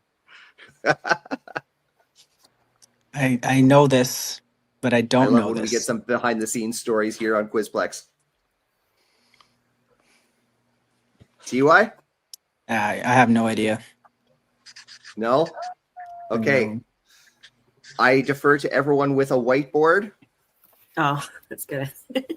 Okay, I have to turn this off. Battle of LA. I put Marine, Max, Zombie 2, Zombieland. Brad, what the Marine zombie? I was so got a correct focused on answer. Thunderdome. No, Thunderdome, just the COVID era of pro wrestling. But Anthony Green gets half points on that one. The correct answer is indeed Dave Bautista's Army of the Dead. LOL. Yeah. So, fun fact, I worked for WWE during that time, and I was one of the zombies that was surrounding the ring for that very match. Yeah. Great. I got a great payday out of that, so. And the movie is like 4 hours long for no reason. Not worth the watch, I'll be honest. So, like, were you involved in, like, when they crawled in and, like, killed The Miz and John Morrison? So I was not a part of that. So I got punched by The Miz and thrown over the guardrail, but I was one of the zombies that pulled John Morrison down from like the guardrail down into like the depths of hell. That was me, and it was either Julius Creed or Brutus Creed. I'm not sure which one, but it was one of the Creed brothers with me pulling them down. I need to Google There what we the hell go. this match was. Yeah, it was from WrestleMania Backlash, Gotcha. 2020. Yeah. Oh, sorry, 2021. There it is. COVID era wrestling was a special time. Oh, you found it, Kyle? Yes. What the? I'll send you a picture later, Zach, of me in the zombie garb. There was a few really cool people in there. Like Scotty Too Hottie was also one of the zombies. Amazing. Please do. I want to see that. Speaking of malleability, you are defending against three of the most talented and wildly different, I guess, tag teams in WWE. But there's been a lot of speculation out there, so I am going to ask you on this one of things. Do you know if there was a plan to maybe work with the Bella Twins heading into Evolution before, obviously, Liv's unfortunate injury, or maybe what can you give us on that end, Raquel? Yeah, I knew something would happen with Nikki and Liv for sure, obviously from what we all saw, but that's honestly the entirety of what I know to my knowledge. I'm not sure if Brie ever got the memo that, hey, I wanted to step in the ring with her too, because I personally would absolutely love to work the Bella Twins. I have been watching them for so long, probably since their career has started as well. Of course, I watched Total Divas. Of course, I watched Total Bellas. Of course, I watched Dancing with the Stars with my sister. It is part of our little bonding thing that her and I have. So, I mean, stepping into the ring with Nikki and Brie would be an absolute honor. And I look forward to it into the future, because just because it couldn't happen at Evolution 2 doesn't mean it can't happen later. Am I right? Now I want to ask, because I mean, a few months ago, LPW puts on the show at NAIT, which was a very big deal. And I want to ask you, because I mean, you're someone who was going to those early PWA shows, and then you get the chance to wrestle, in that venue, which I mean has a lot of Alberta wrestling history. So what was that like for you? It was like just again, so mind-blowing. I remember being in those front rows when, you know, they put on their show with Jeff Cobb and Jay Lethal came through for that.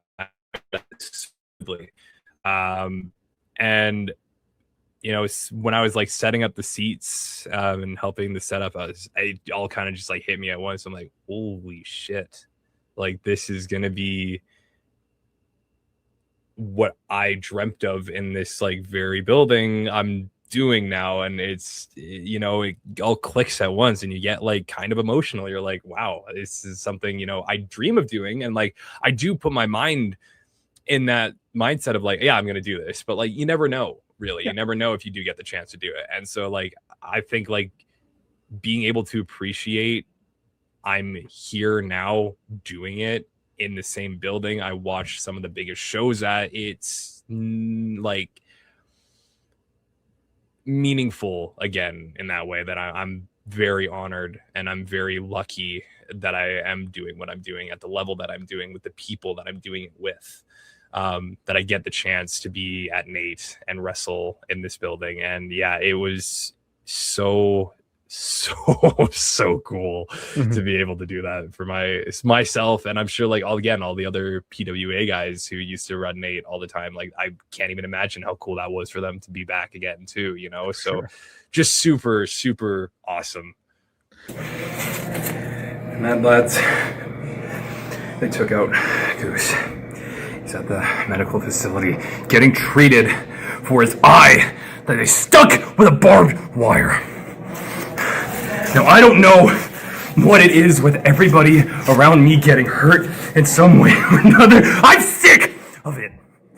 I'm sick of everybody around me getting injured and going out in some way. So I don't know what I need to do, but I have 2 mad lads still on a hit list and a bullseye painted on their forehead.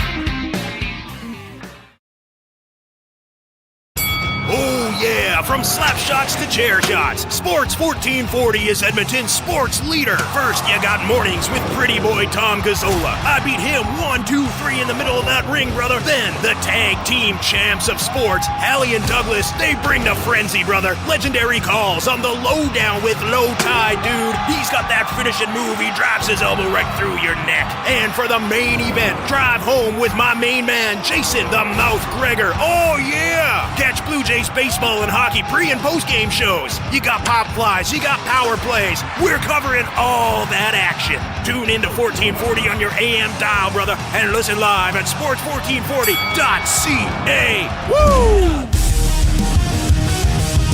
The Mad Life.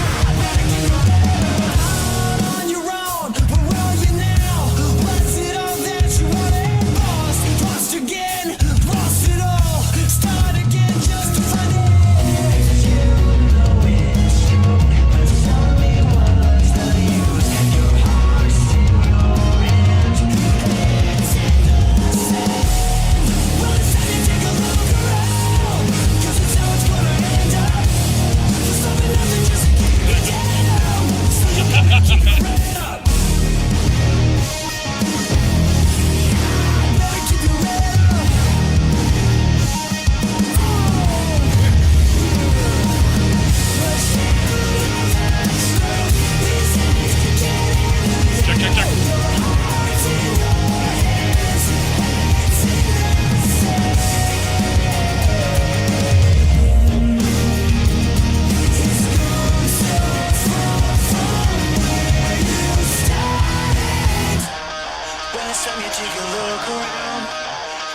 it's gonna end up.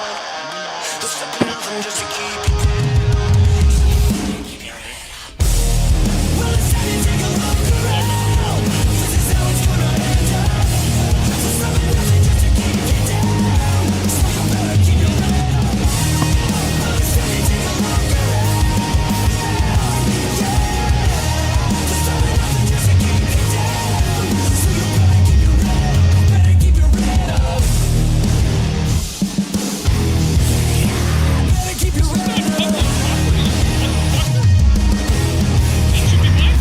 Edmonton, Alberta, Canada. How Check a Rooney in a banana. you doing, people?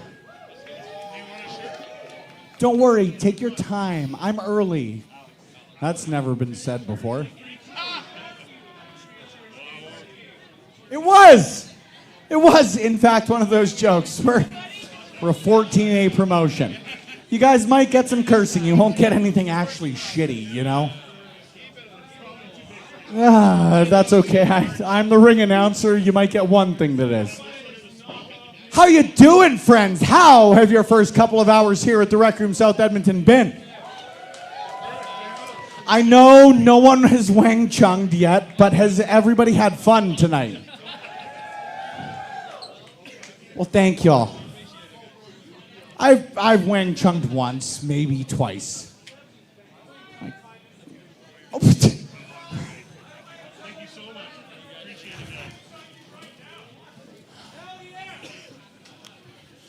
So many things I could say, but none that I can.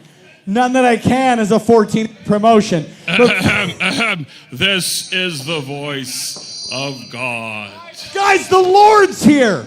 That is a very nice t-shirt you're wearing, Spencer. This one? Do you have 50 of those t-shirts? I mean, honestly, God, I've got 49.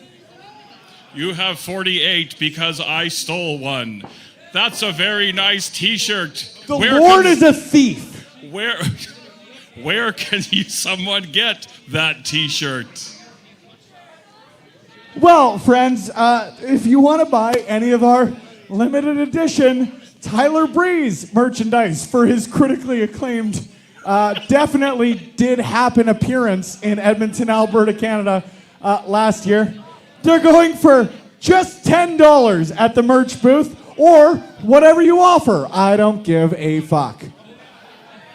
That is very generous of you, my son. The Lord called me generous. Cheer for... I rethought that halfway through. Cheer for Big Bad Boy. We're all going to hell. Please turn off my microphone.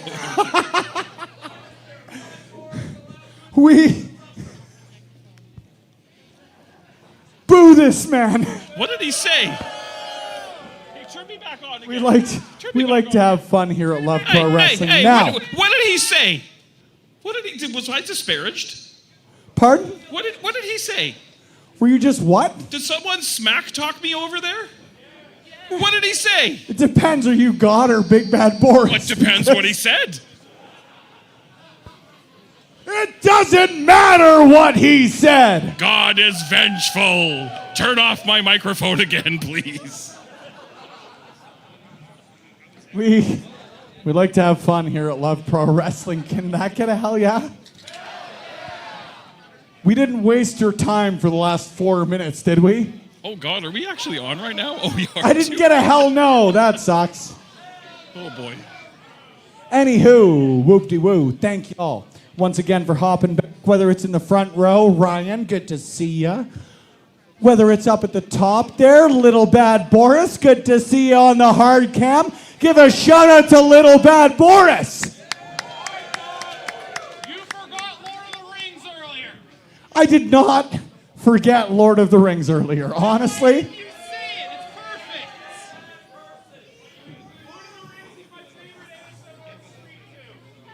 That's valid.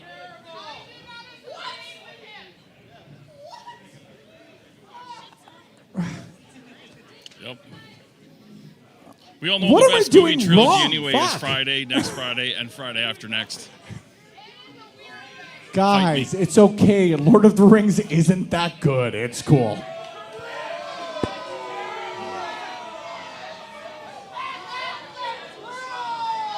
Dean wasn't even a novelist, you guys. He was a linguist, but you wouldn't know. Did you cut my microphone?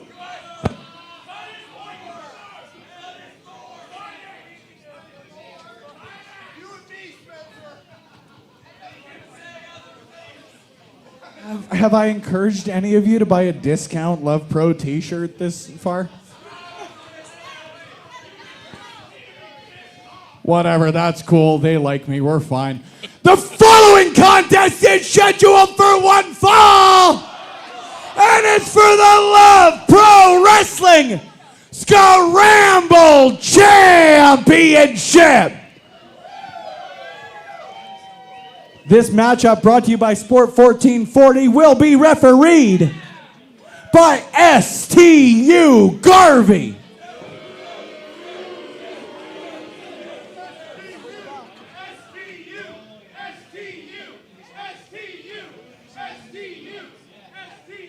Making their way to the ring, your first challenger. All right, it's time for the fun to end and the business to continue. We are back for the second half of LPW number 50. My name is Big Bad Boris, and we are back with a Scramble Championship matchup. Our first competitor, or perhaps competitors, your LPW Tag Team Champions in this matchup, entering together.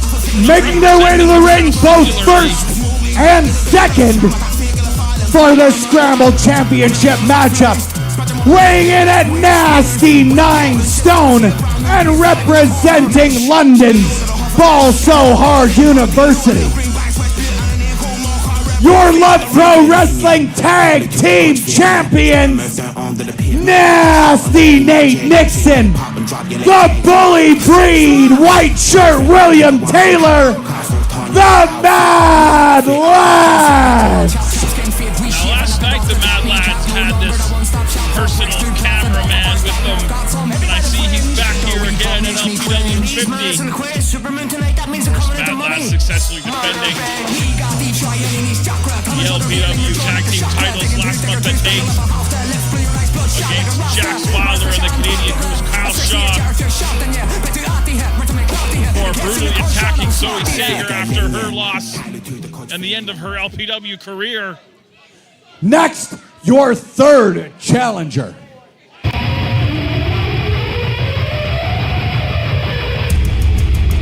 Now, I'm going to be honest with you, I'm a little bit worried about this young man. Jax Wilder, all of his partners and teammates have fallen to injury, and I think he's come unglued, maybe to the point of beyond repair, which is dangerous for himself, but perhaps even more dangerous to his opponents. Making his way to the ring from Edmonton, Alberta, Canada, weighing in at 196 pounds, he is Jax Wilder!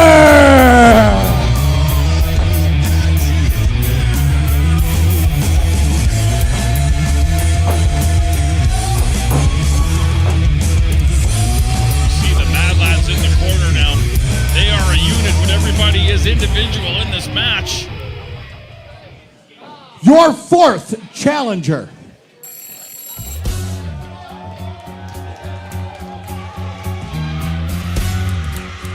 Representing the Clandestine Society together as a unit once again. Your reigning Clandestine Wrestling Society Champion of Salvation, Tarrant from Accounting. Making your way to the ring, representing the Clandestine Society, and hailing from Love Pro Wrestling's Calgary offices. Only 3 things are certain when she steps in the ring: death, taxes, and your champion of salvation, Tarrant from Accounting. TFA stepping to the Mad Lads, no fear, never has been, never will be.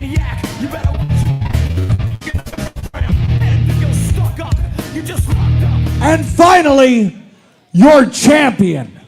The Rhinestone Cowboy, Stephen Crow, your LPW Scramble champion. He and his brother settled their differences in the most violent way possible last month, leading to reconciliation and a solid unit that is the Clandestine Society. Of course, everybody for themselves in this matchup, but Jack Wilder, the only man without a country here. A disadvantage, maybe perhaps an advantage. It will be most interesting to see the way this is going to play out. Making his way to the ring from Calgary, Alberta, Canada, weighing in at 175 pounds, representing the Clandestine Society. He is your Love Pro Wrestling Scramble champion, the Rhinestone Cowboy, Stephen Crow. Former LPW Grand Champion, former LPW Tag Team Champion as well, also has held the Championship of Salvation, currently in the hands of Terran from Accounting. As our semi-main event set to get underway.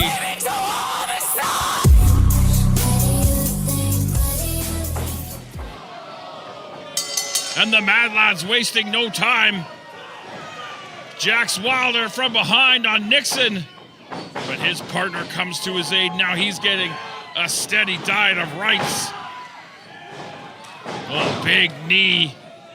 And this is where I think Jax Wilder is at a disadvantage. Up on the shoulders. There's the kick from white shirt William Taylor and drilled into the canvas from Nixon.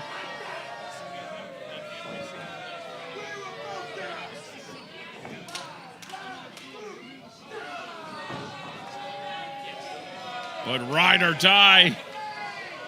Back in the ring and ready to mix it up.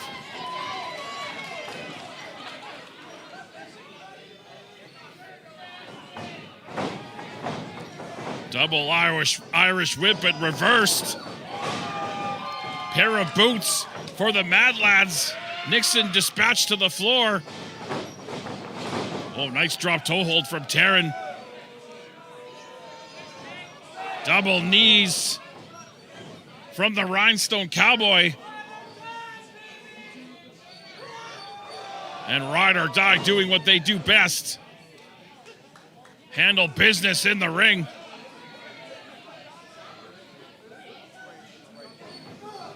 Oh, that boot caught from Nixon. Using that power up on the shoulders. Oh, man. Terran from Accounting sliding out. And this one getting wild right off the hop. Oh, Terran shoulders down. If you're unfamiliar with the rules of a scramble, DDT spiked the skull.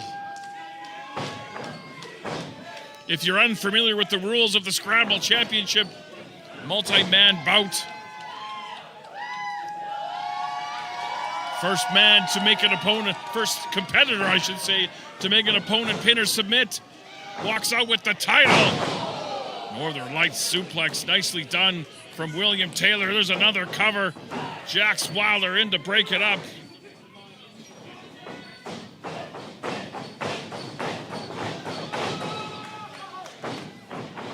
Nixon stacks up Wilder, but he's able to get out at two.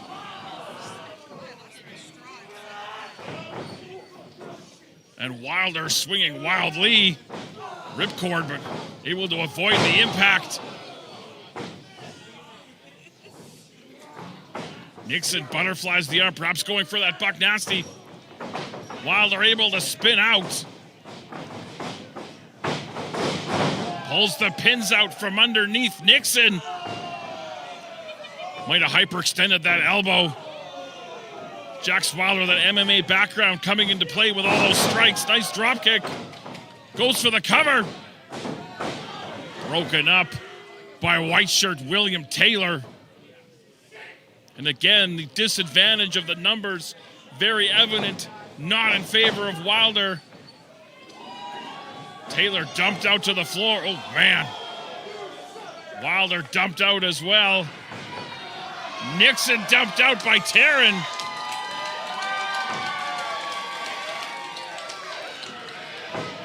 And the Mad Lads drag TFA down to the floor. Stephen Crow, the lone competitor, back inside the ring. Big dive. Takes out the Mad Lads. And we're getting crazy at LPW 50.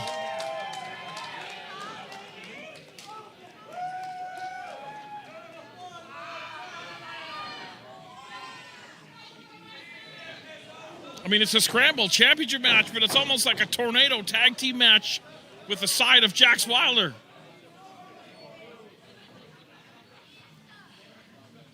Now Ride or Die looking to isolate Nate Nixon.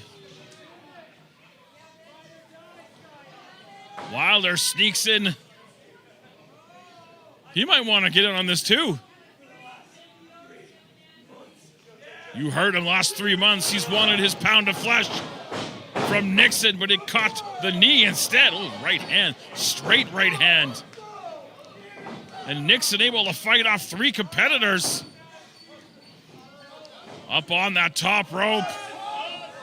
Twisting moonsault takes out everyone.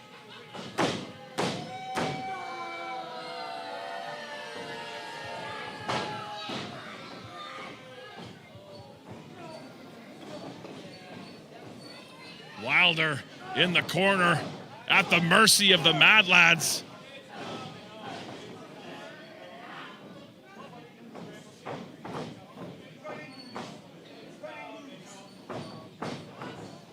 Nixon directing traffic.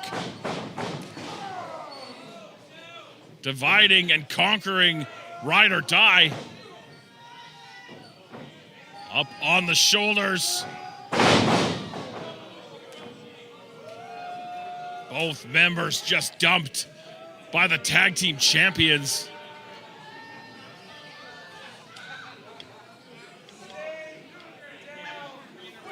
I mean, telling Jax Wilder to stay down it's futile. Fighting his way out of that corner. Hard rights. Ripcord from Nixon into that elbow, but Wilder was still on his feet.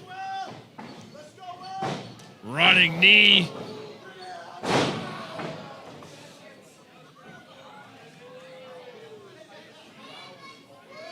I'm not sure who got the worst of that, but the shoulders of Wilder are down. Pin broken up by the scramble champion.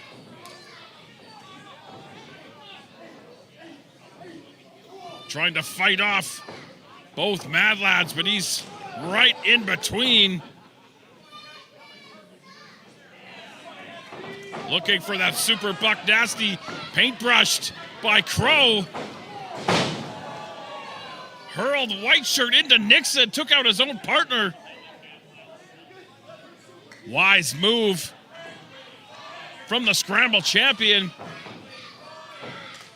Mad Lads back to their feet, trying to figure out where they went wrong. Nixon out to the floor. Oh, sidestep that boot into the backbreaker. Bang, clothesline, floors Stephen Crow. Taryn back inside. There's so many moving parts in this match. These guys could go all night. Ducks that clothesline. Taryn taken out, but Wilder back on the scene.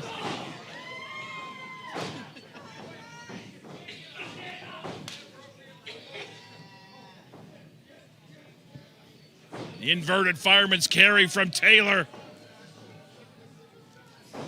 Plants Jax Wilder going for the cover. New scramble champion. Oh, Wilder gets the shoulder up.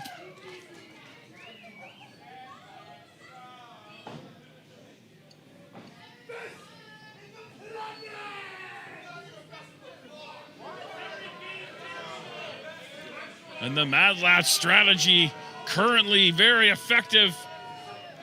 Stephen Crow making his way back to his feet, but right into the clutches of white shirt William Taylor.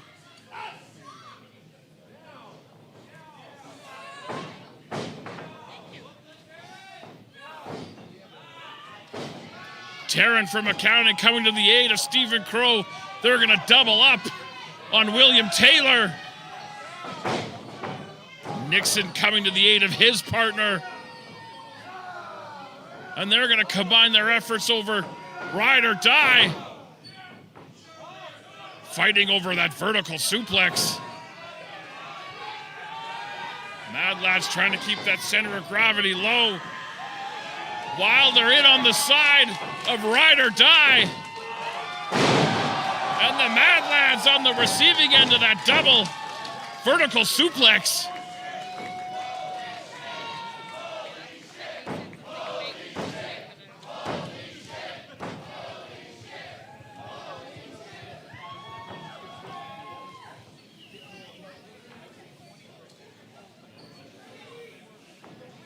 Turning their attention, perhaps they now have divided up the Mad Lads. Wilder up and over. Meanwhile, William Taylor on the receiving end of boots from Ride or Die. And they've divided up the Mad Lads. All caught coming in. Gonna stack up, or attempt to stack up the nasty one. Taryn with that knee right between the shoulder blades. And now across that middle rope. And it's boss time with a little help from his friend. But William Taylor trying to remove Taryn from the situation. Caught an elbow. Ooh, and a second. Big clothesline floors. White shirt. Right now, Taryn handling William Taylor.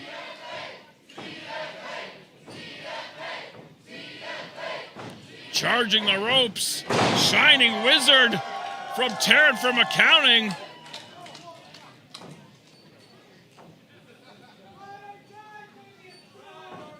And now Ride or Die gonna combine, gonna team up on William Taylor.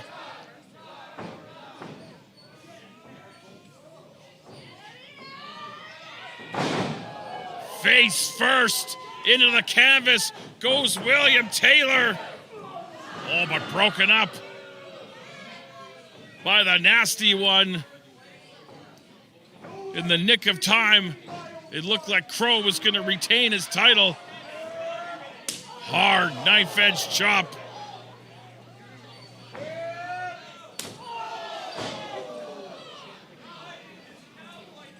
Irish whip to the champ.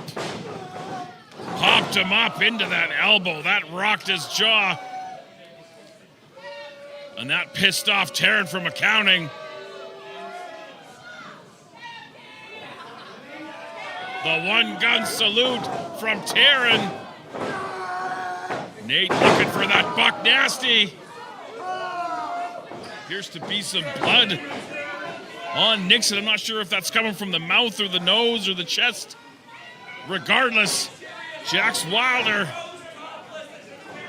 back in the ring like the Walking Dead, will not stop. Big clothesline.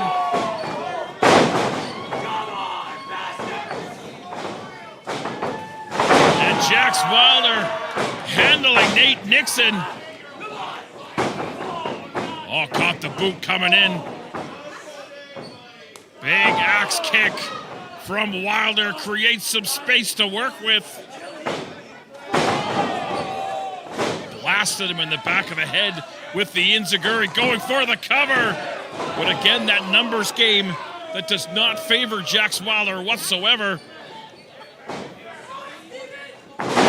Sits out with the Michinoku driver. Stephen Crow up on the top, and he got caught.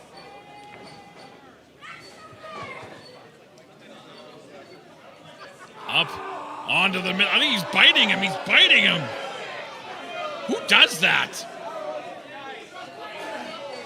William Taylor picking bits of the scramble champion out of his teeth.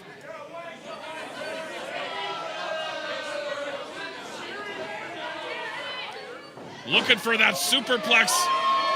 TFA up underneath. Power bombs William Taylor out of the corner. Crow with that Meteora from the top. Hooks the leg. Oh. William Taylor almost stole that scramble title with some help from his partner. Jax Wilder back in.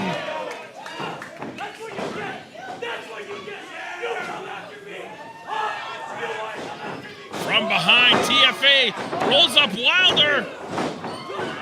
Able to kick out. Right back up to his feet, but on the receiving end of several fists from the accounting department of the Clandestine Society. And again, Nixon breaking up the pin.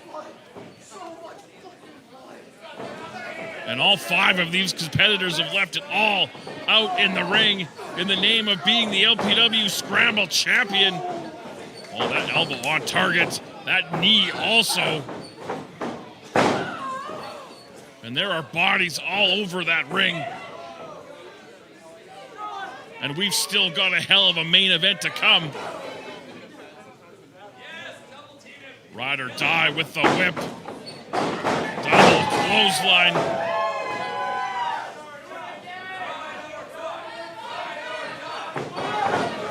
Oh, double clothesline from Nixon. Takes out Crow and Taryn.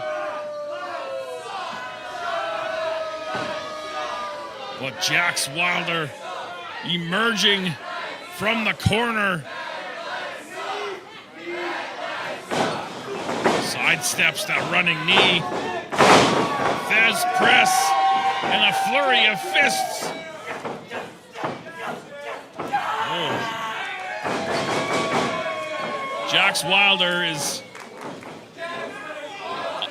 I don't know what he's become or what he's becoming. Oh, elbow, the point of the elbow. Might have caught Nixon in the ear. Oh, Wilder now hung up in that corner. Oh, tried to snap off that German suplex, lost the grip.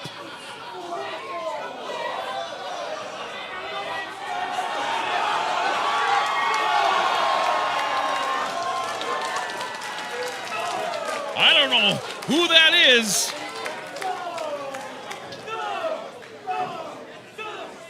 But an assist from somebody at ringside.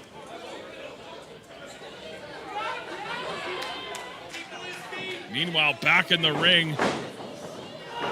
Up powerbomb from William Taylor.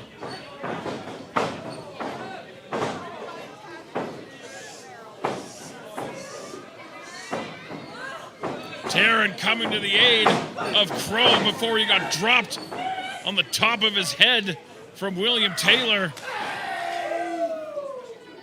Crow now perched on that middle rope, just kind of fell off the back of White Shirt.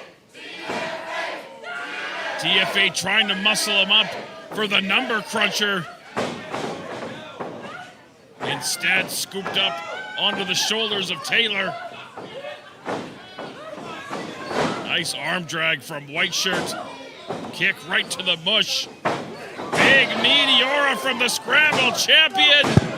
And Stephen Crow retains the title. Your winner and still Love Pro Wrestling Scramble champion, the Rhinestone Cowboy, Stephen Crow! Jax Wilder had a hold of Nixon so he couldn't get in to break up the pin. And now Nixon pummeling Wilder out on the floor. Well, these two continuing to fight out on the floor.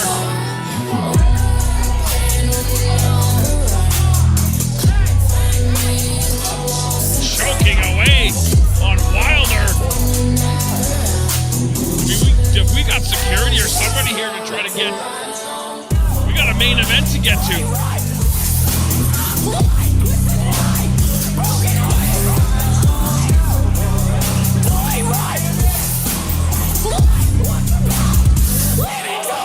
Nixon and Taylor.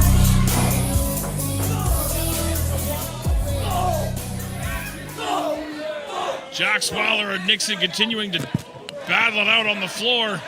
Those lights are worth more than I've made in my lifetime.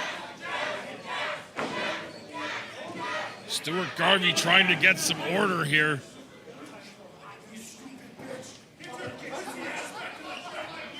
But I think this war between Nate Nixon and Jax Wilder far from over.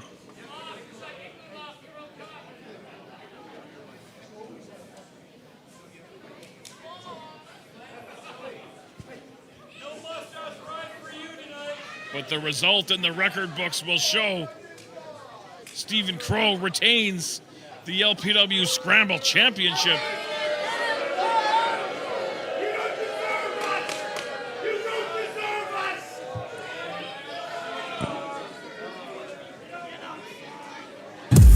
No, one more for your Scramble champion.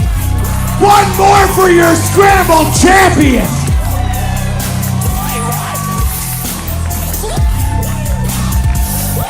Stephen Crow standing tall after one of the most chaotic Scramble Championship bouts we've ever had.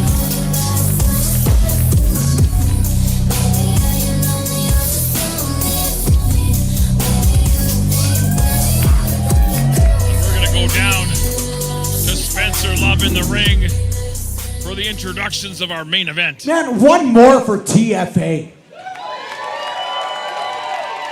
One more for Jax Wilder.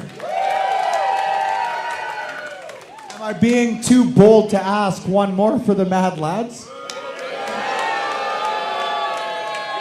Are you sure? I don't know if I should ask again, but one more for the Mad Lads?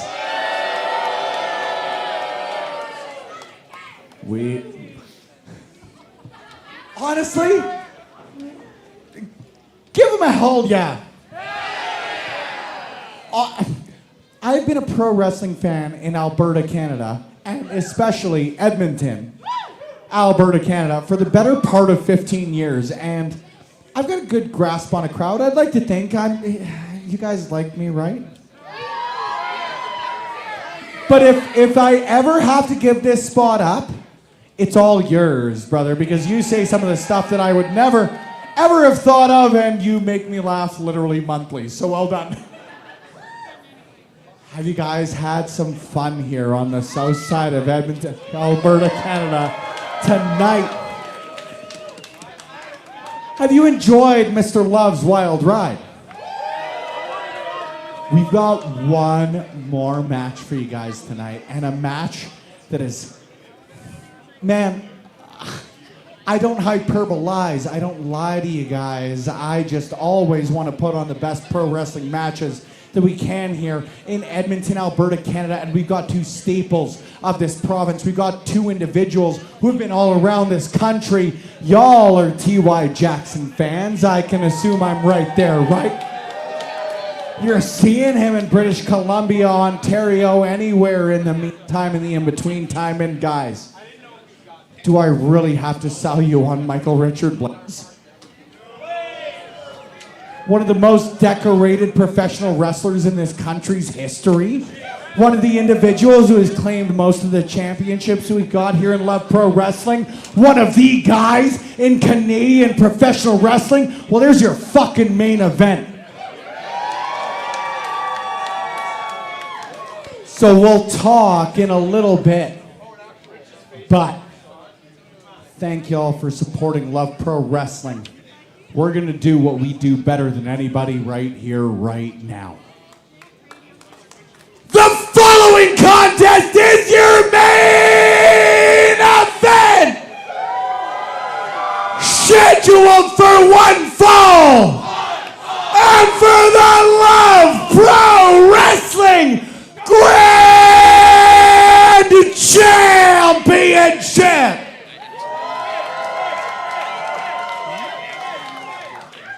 This matchup brought to you by Booster Juice will be refereed by Love Pro Wrestling Senior Official Judge Ben Omen.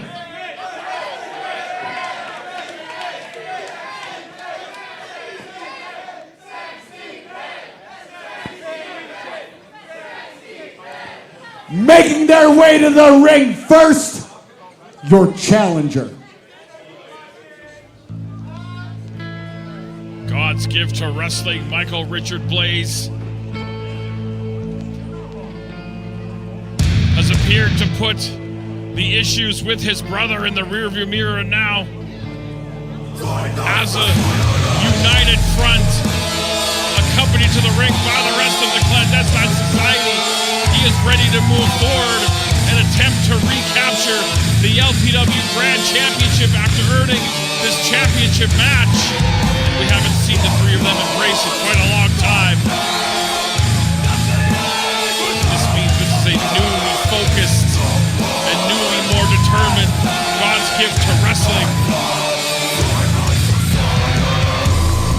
Making his way to the ring, representing the clandestine society, and accompanied to the ring by your champion of salvation, Taryn from accounting, and your scramble champion, Stephen Crow. Hailing from Calgary, Alberta, Canada, weighing in at 205 pounds. He is your savior, God's gift to wrestling, Michael Richard Blaze!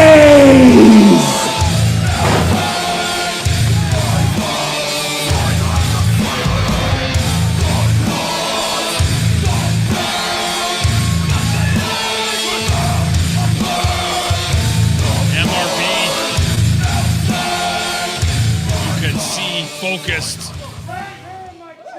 as the ring bathed in And crimson. Your champion. As we await the arrival of the LPW Grand Champion, T.Y. Jackson, involved in one of the most spectacularly violent matches in LPW history, defeating Sheik Akbar Shabazz in a tables, ladders, and chairs match at LPW 49 at NAIT. But the road doesn't get any easier for the champion when you're at the top of the mountain. And you could look at MRB pacing back and forth like a caged animal.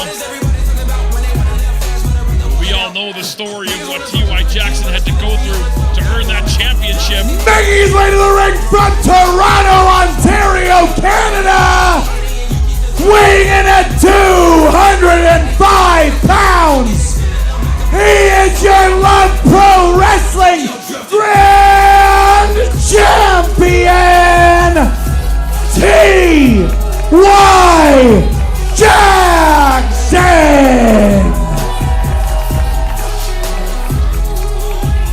And I know there is a lot of professional respect between these two. But when you're the main event, when the championship's on the line, professional respect can only go so far.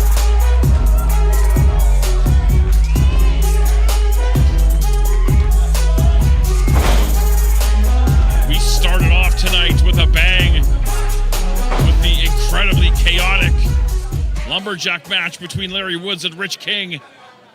And we are going to bookend it with an LPW Grand Championship contest between two of the best this country has to offer.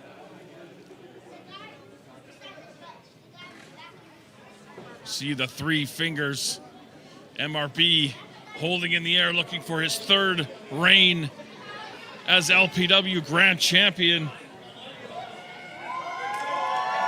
Judge Ben Ullman holds aloft what it's all about as our main event is set to get underway here at LPW 50. And we've seen a lot of matches, a lot of main events in our 50 live events. None of them bigger than this. The bell has rung. We are underway.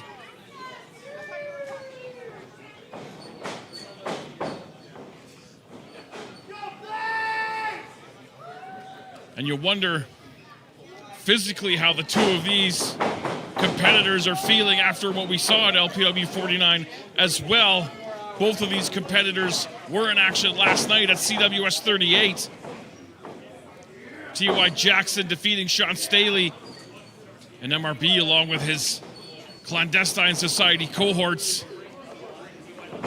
successful in their trios tag team matchup. Clean break from Blaze.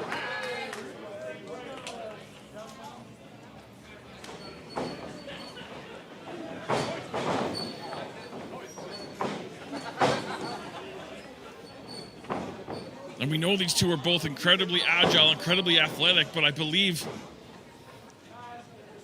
the human game of chess may become a factor. Nobody wants to make the big unforced error.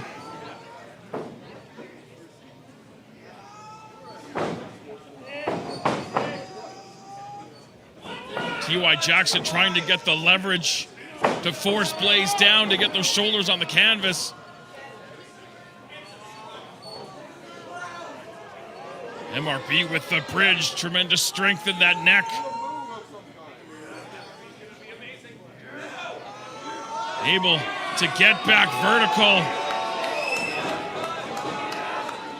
Taking Jackson down now. TY equal to the task with that bridge, keeping those shoulders from the canvas up to his feet. Still locked.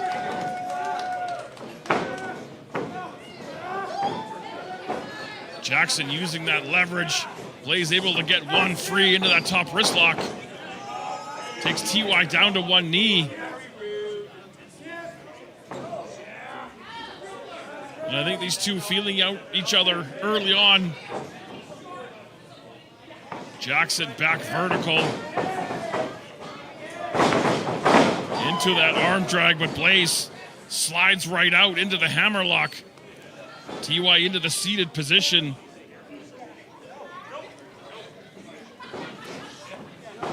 Nice head scissors from MRB. TY at first frantically trying to escape. And the more you try to escape, the tighter that head scissors is.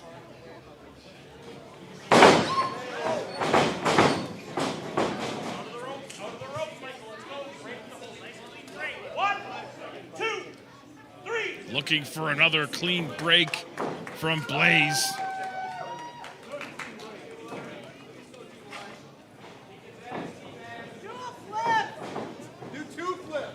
Very evenly matched early on.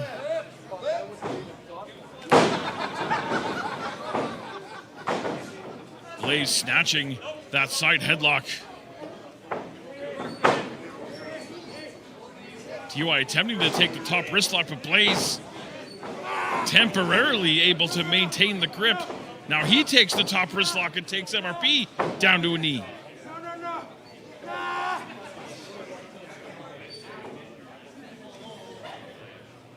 Blaze was looking to get vertical, instead rolls into the pressure, single leg takedown, tries to bar that knee. Putting some torque on that ankle. Jackson known for that speed. If he can compromise a knee or an ankle, that may pay dividends later on in the match. TY trying to use that free leg to maybe get into that cross arm breaker. Blaze keeping those fingers locked to prevent the extension. And I wasn't sure if this match was going to start off guns blazing or start off a little bit more trepidatious like this. Able to extend the arm. MRB wisely rolling into the pressure, got the arm free. Looking for that Mahistral cradle, shoulders down. TY able to kick out. Goes behind with the waist lock. Into the ropes, and now will TY oblige with the clean break? He will.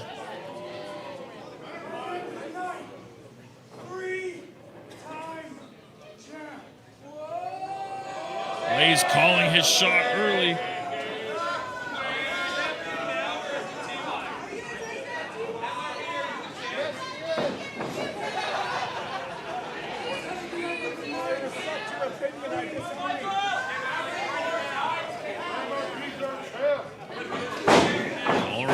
again in the center.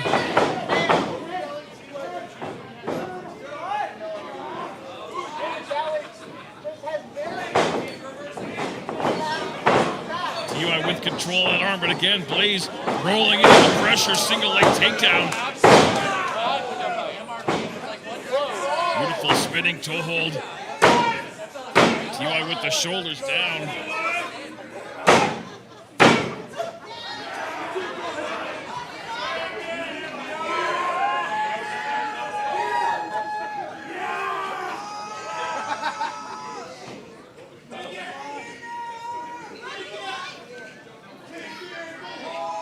TUI looking to try to find some sort of counter to escape the submission predicament. Into that Kimura, forcing Blaze to abandon temporarily that leg lock.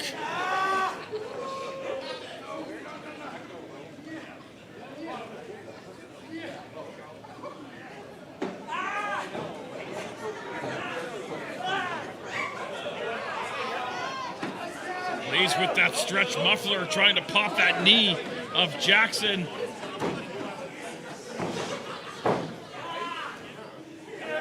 Now focusing on the Fujiwara armbar. Trying to put some torque on the wrist, the elbow, the shoulder, that whole left arm. TUI able to bring the knees forward, but Blaze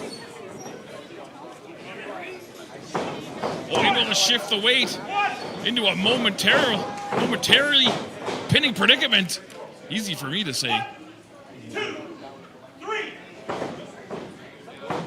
Another clean break from Blaze. TUI looking a little flustered.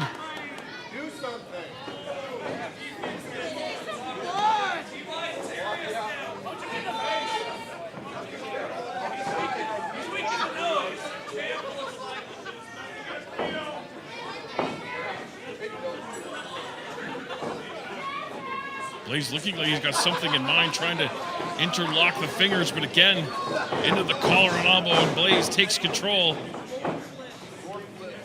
Perhaps maybe targeting that left arm in the short term. TUI looking to escape, and now back into the interlocking fingers. Takes him over with the head scissors.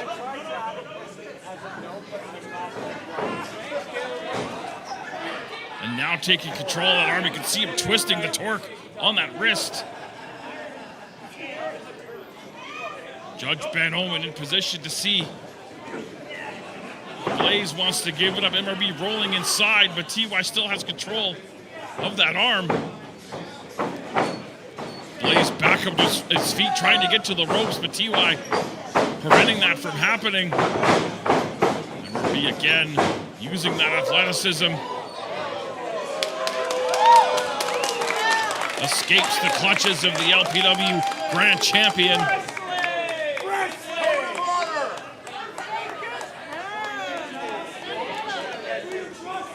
Blaze extending the hand. If you trust me, you'll shake my hand. I can understand him being a little hesitant. The resume of MRB, widely known.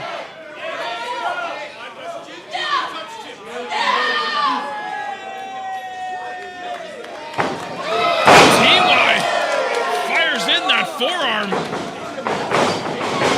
And he wanted to fire that first shot, now stomping away on the challenger.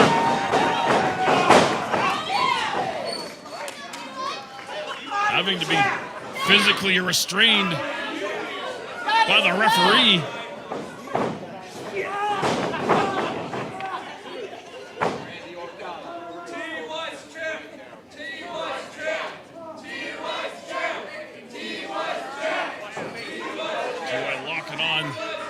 That side headlock right in the center of the ring.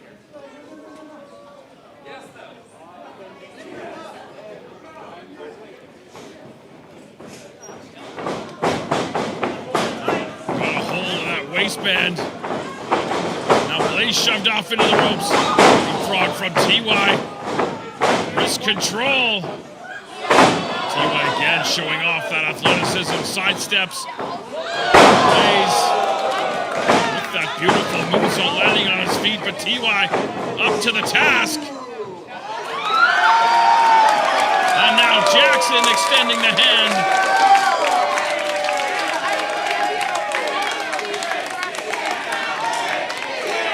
And T.Y. may have just rented a little bit of space in the back of the head of God's gift to wrestling. T.Y. Jackson, if you trust me, shake my hand.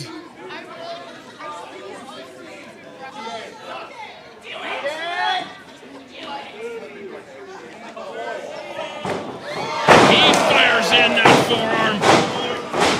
And now he's going to stomp away on the champion. And now he's got to be physically restrained by Judge Ben Omen.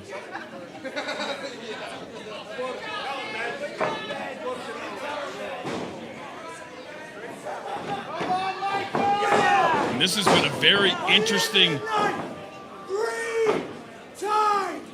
very interesting opening few minutes of our main event of LPW 50 Grand Championship on the line.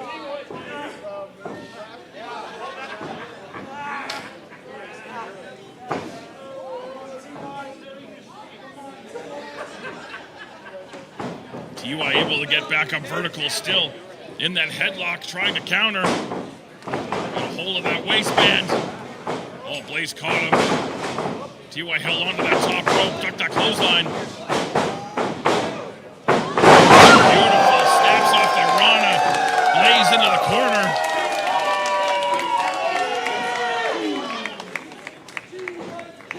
T.Y. now looking to follow up.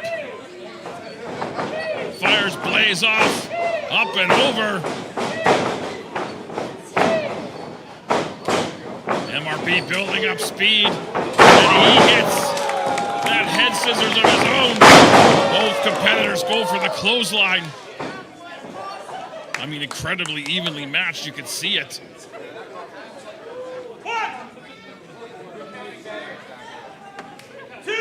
I mean, perhaps champion and challenger both went in with the same game plan.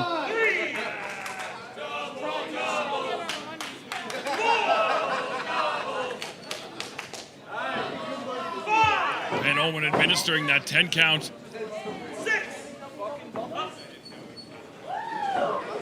Both men up to their feet.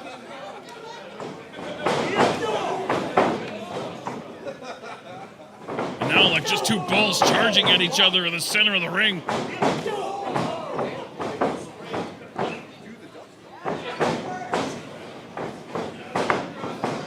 Blaze, T.Y. out to the floor.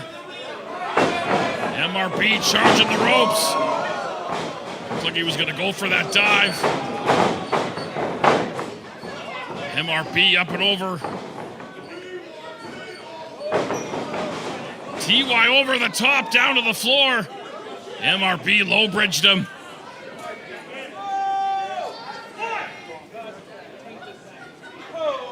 Blaze on that ring apron.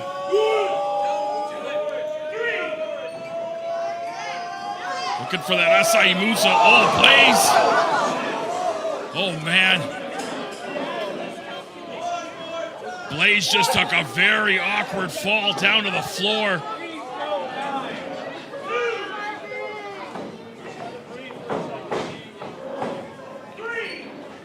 Blaze up to his feet, barely. T.Y. with the big dive.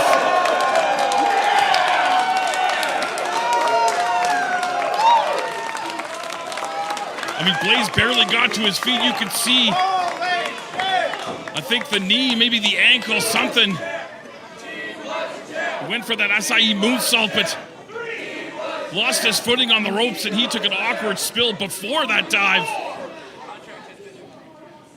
Judge Ben Owen administering that 10 count outside the ring.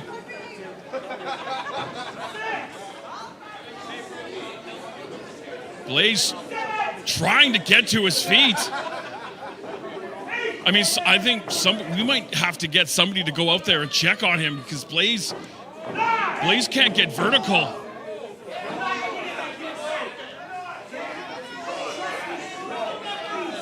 TY stopped the 10 count.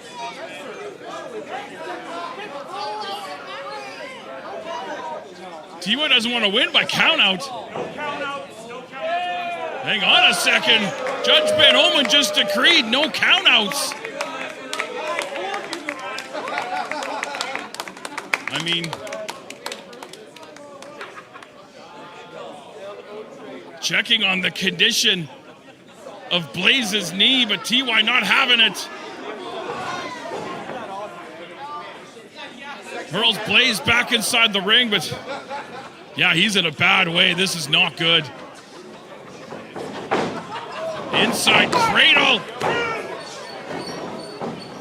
Able to kick out. Big super kick on target, but that took a lot out of Blaze as well. Yeah, Blaze is not okay.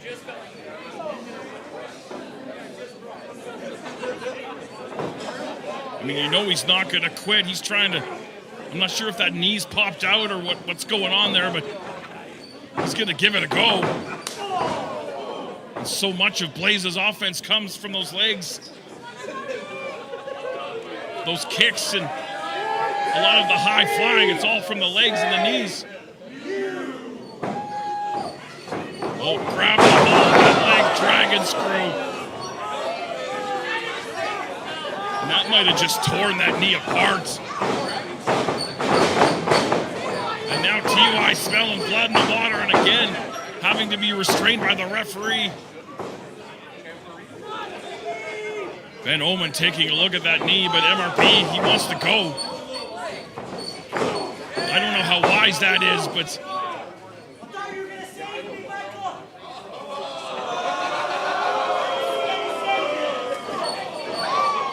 hard right hand from the LPW Grand Champion.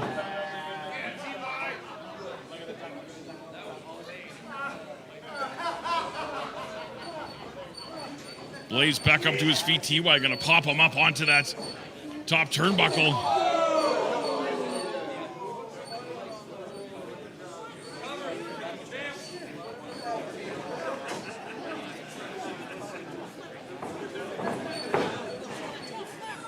What does Jackson have in mind here? He's heaving off that top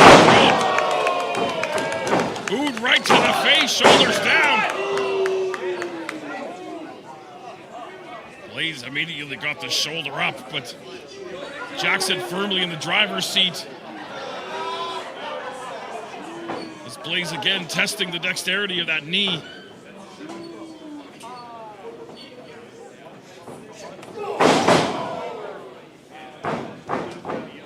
And now Jackson can slow the pace down and be a little bit more choosy about his offense.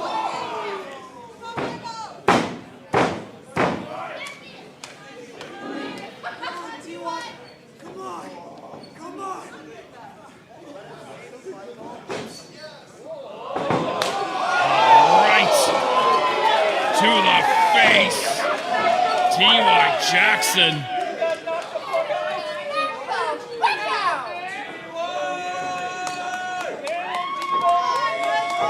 That was gross and violent, but not enough to put away the challenger.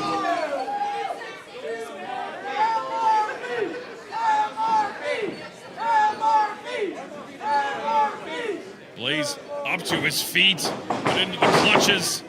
Trying to go for that suplex. Blaze, the knee crumbling, which actually kind of did him a favor in terms of how hard it is to take him over. TY still trying to take him over in that vertical suplex. Snapped him over. Nicely done. Now trying to choke the life out of Blaze.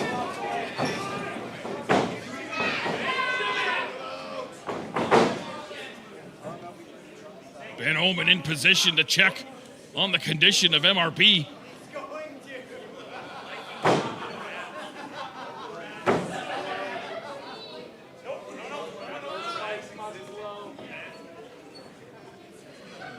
This is your main event of LPW 50.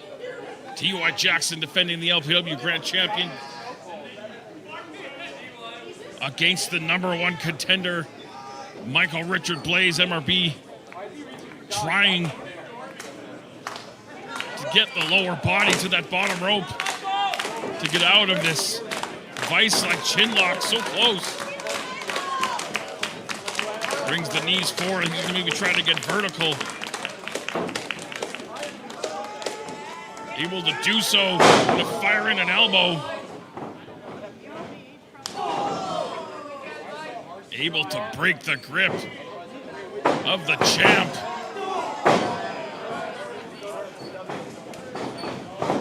Reversing the whip. Big back elbow cuts Blaze down.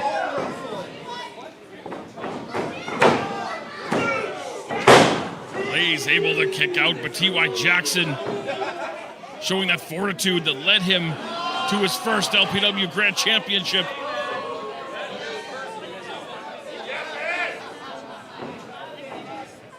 He went through 29 other competitors in November to win the Revolution Rumble to earn the championship match where he defeated Stephen Crow.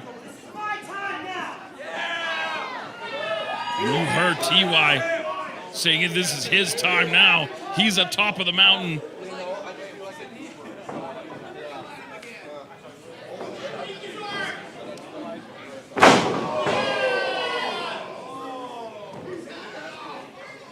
T.Y. Jackson showing a mean streak, a violent streak here. Again, the back of the skull of Blaze bouncing off the canvas.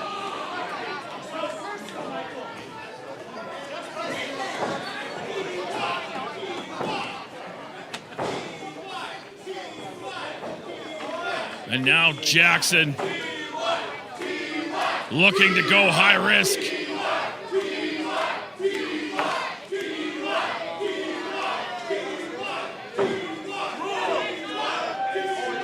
High above the rec room here in South Edmonton, Alberta, Canada. He went for that senton atomico. But all he got was the canvas. And he hit it hard.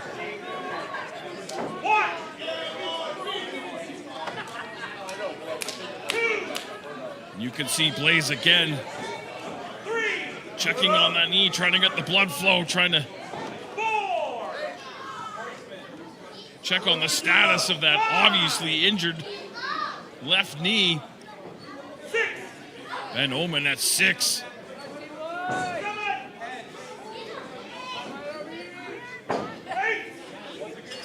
Jackson up to his feet.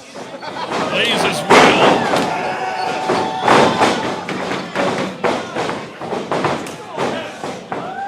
Series of kicks from the challenger.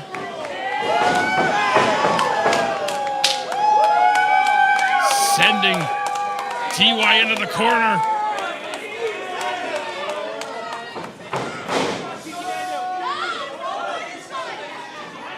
MRP wedging that head into that turnbuckle.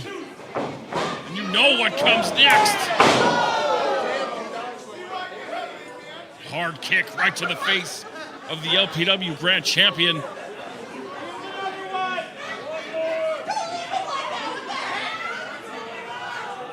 Blaze collecting his thoughts, taking his time. No need to rush anything at this point.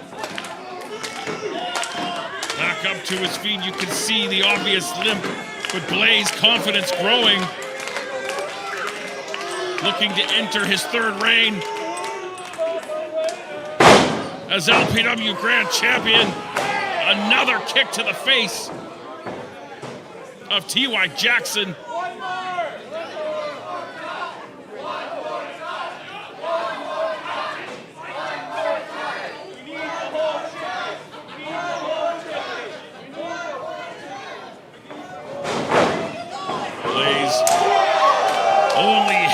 To oblige with another hard kick.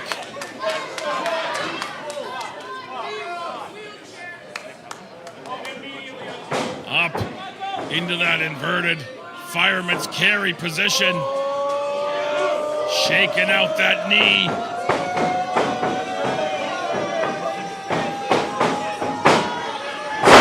Sits out with the power bomb. Oh, Jackson shoulder up.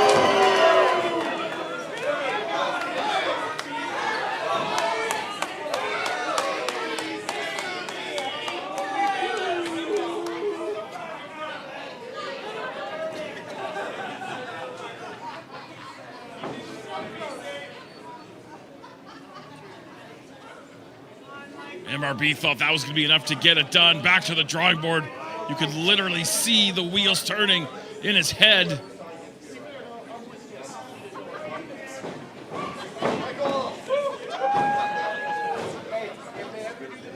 T.Y. dragged back to his feet.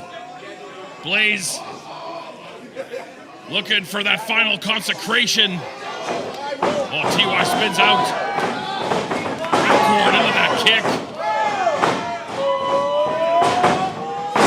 Sling blade from the champ. Quick cover. 2. Blaze kicks out at 2.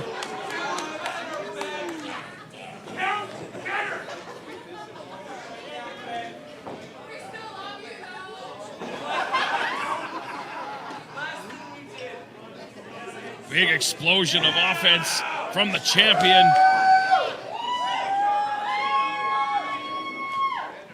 And now, T.Y. Jackson's confidence growing as he's looking to string together some more offense.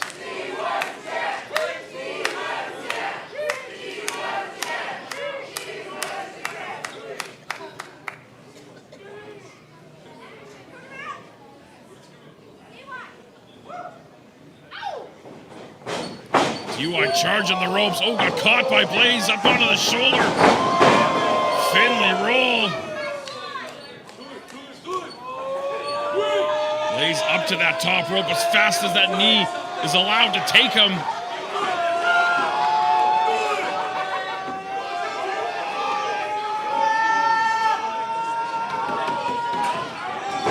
B450 rolls through into the corner, up and over. Oh, that leg caught Blaze low. I mean, Ben Omen wants to call for the disqualification. I believe that was inadvertent. Blaze wants to call for the, Ben Omen wants to call for the DQ. T.Y.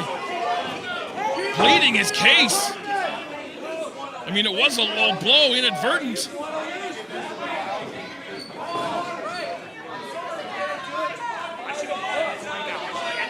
I mean, I believe T.Y. Jackson.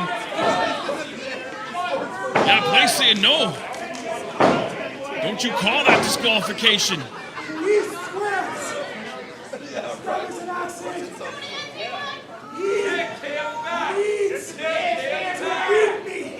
He's saying T.Y. needs to beat him to pin the shoulders to the mat.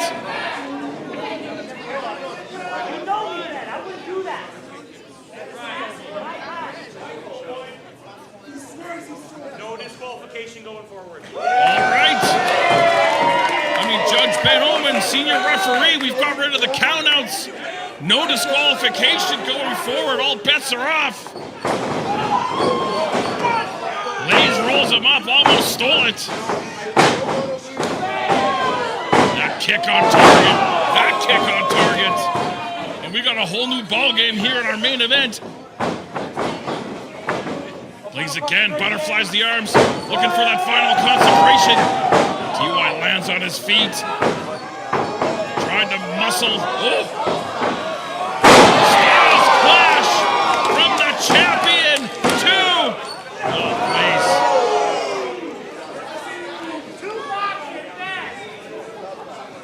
Blaze. Blaze got the shoulder of the LPW Grand Champion.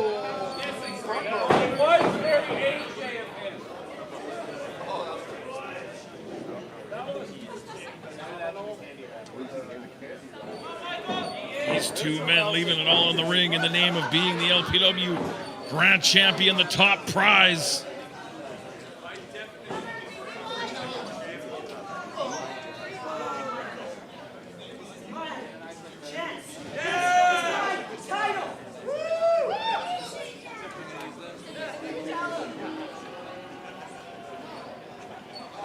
TY looking again to go high risk.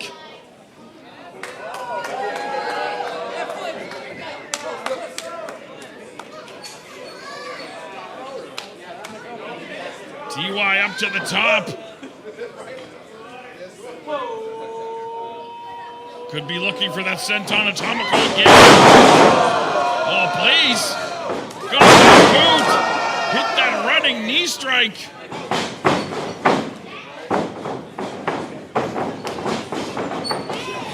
Again. And we could be seconds away from crowning a new LPW Grand Champion.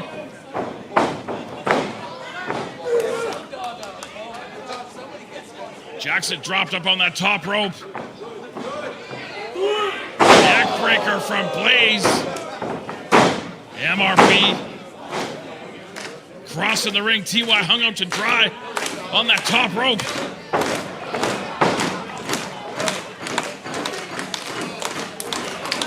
Blaze up on the top across the ring.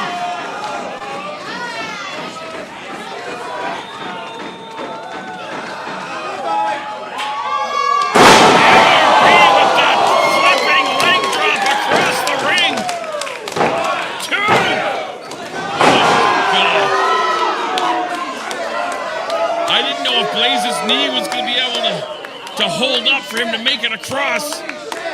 But he almost took Jackson's head off.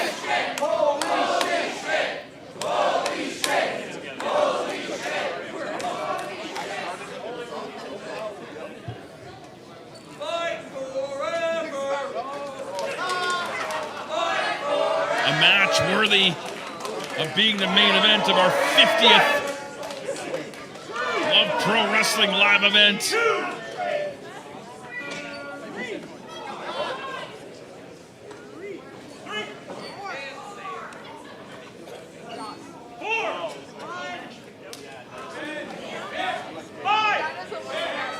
Both competitors trying to get up to their feet. MRP.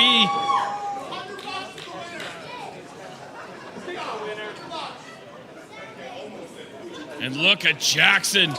He's saying, bring it on, give me more. He went through hell to get that title. He'll go through hell again to keep it.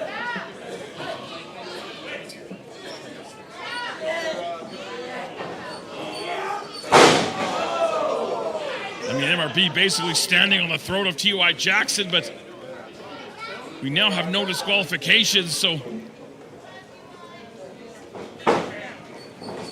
I mean, there's nothing Ben Oman can do now but count the 3 or call for the submission. Blaze drops the heavy elbow.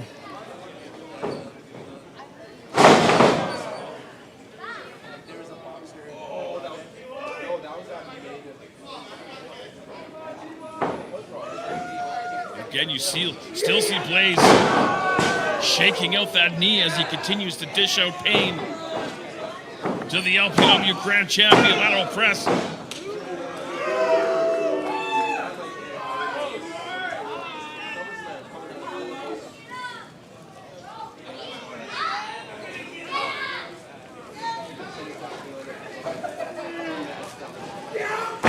Stomping on the side of the face of Jackson.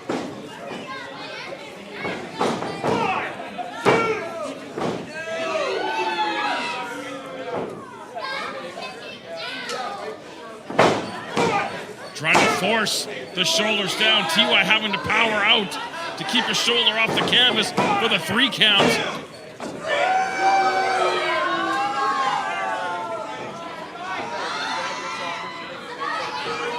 A bridge from Jackson, reminiscent of what we saw earlier on in the bout.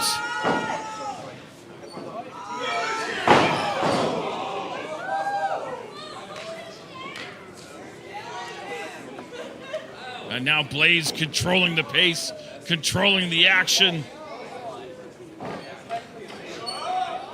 Drops the knee on the side of the skull of Jackson, hooks the far leg. Again, TY able to get the shoulder up.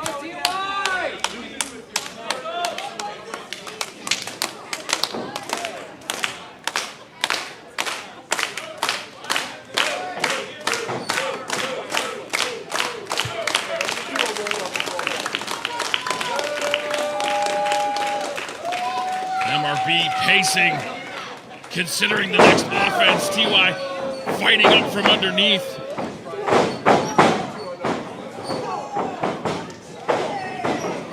And now, both men just chucking bombs, hard elbows in the center.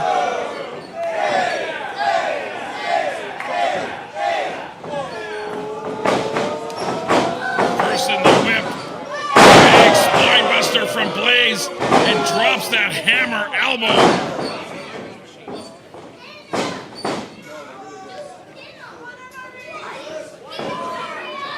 Jackson, man, Jackson might be out. 2.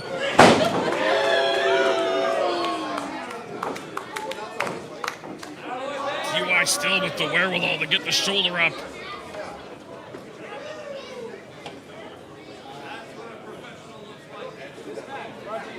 And there's an eerie hush, an eerie calm in the rec room right now.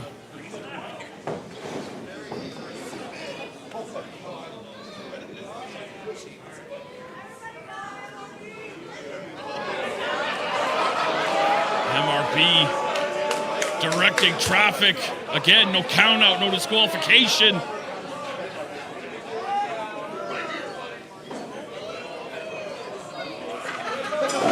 Suplexing Jackson. Look at that third row of chairs.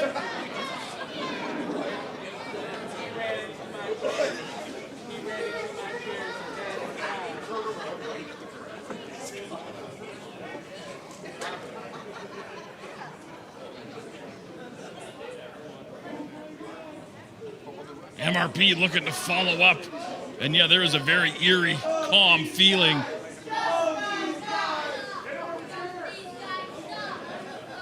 It's very calm in the eye of a hurricane.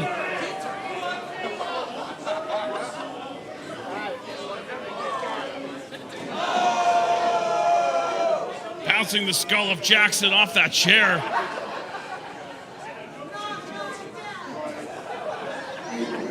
Judge Ben Omen following the action.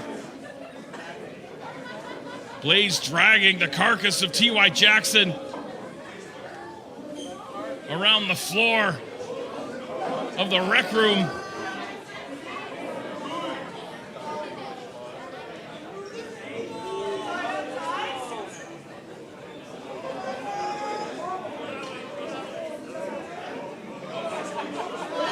I don't know if he's looking for that final call. I don't know what he's doing out there, but it spells bad news for Jackson. T.Y. trying to put the brakes on out on the floor. Oh, back body drop onto those chairs.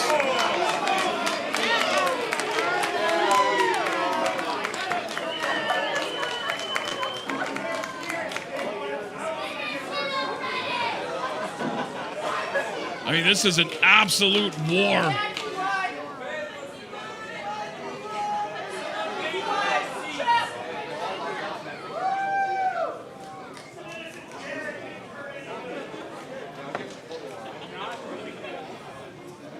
TUI looking to follow up off that table.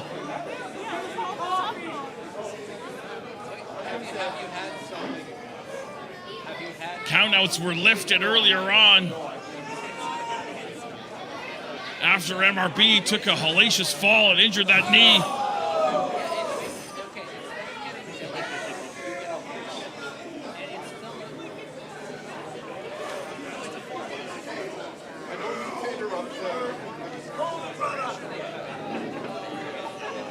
Blaze with T.Y. Jackson.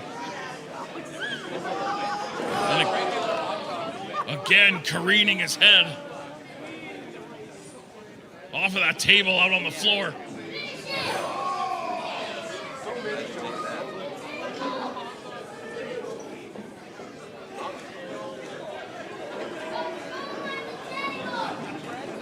Blaze standing on that chair.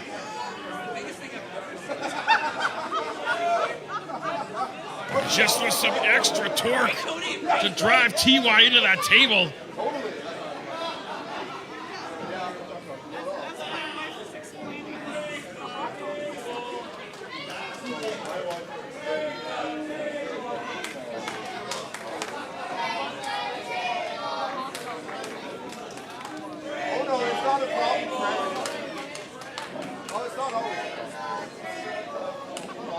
Blaze again dragging TY.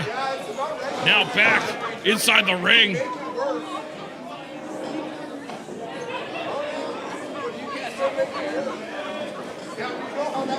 This is not a Falls Count Anywhere match, but now Blaze able to do all that damage out on the floor.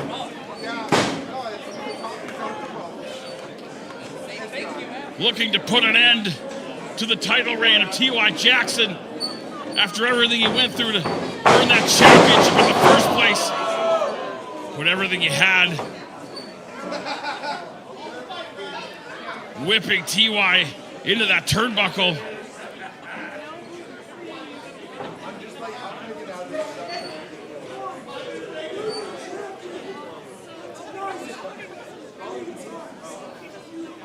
Again, Blaze staking claim to his potential third LPW Grand Championship reign.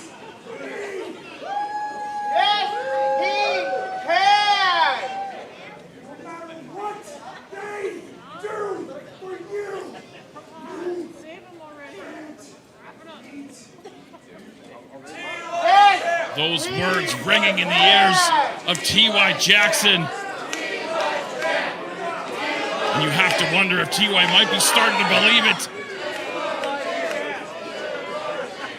But as long as there's still fight in the body of T.Y. Jackson, Blaze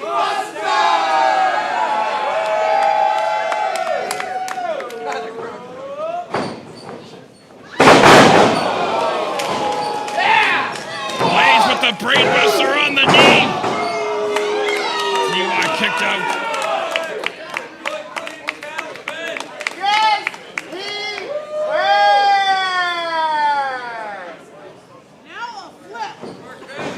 Frustrated, and that temper starting to boil over. Second brainbuster on the knee, deep cover, and T.Y. kicked out of one.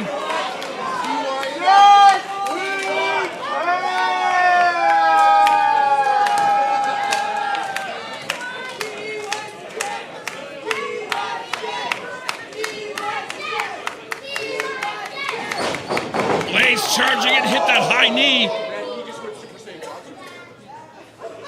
Trying to snuff out the fire inside T.Y. Jackson.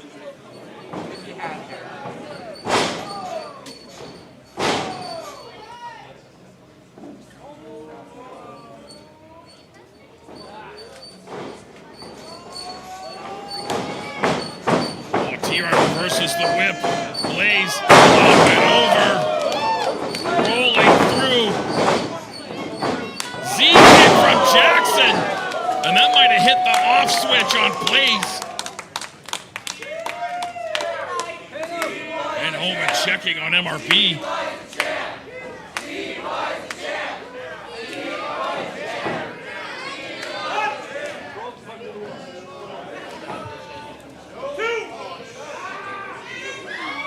Again, Ben Omen administering that 10 count.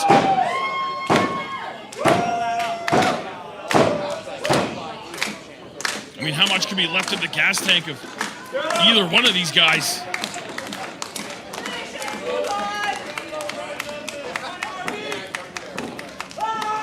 T.Y. charging in. Takes down Blaze. Series of kicks. Caught him coming round.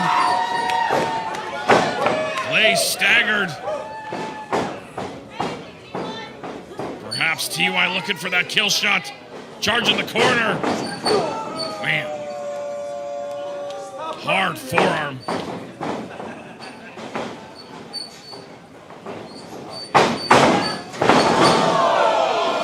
Head over heels into that turnbuckle. Blaze came down on his head.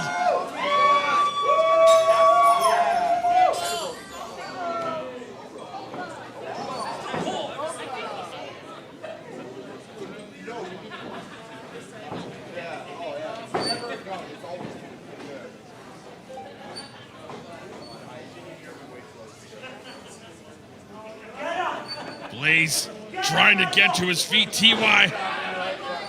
picking his spot. Charges the corner. Over. down onto the apron. Oh, caught him hard with that kick. And now T.Y. heading up to that top rope.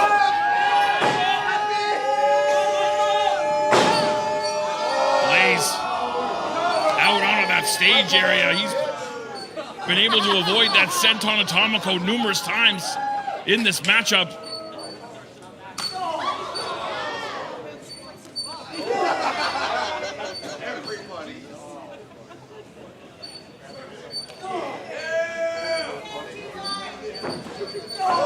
Big strike from Blaze.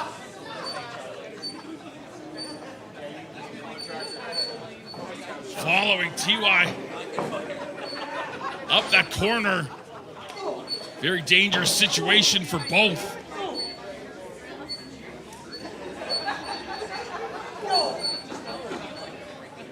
Shots right between the eyes of the LPW Grand Champion.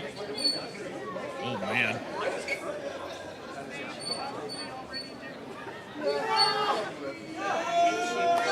T.Y. trying to fight out of this predicament with those shots to the ribs. And there's one between the eyes of the challenger.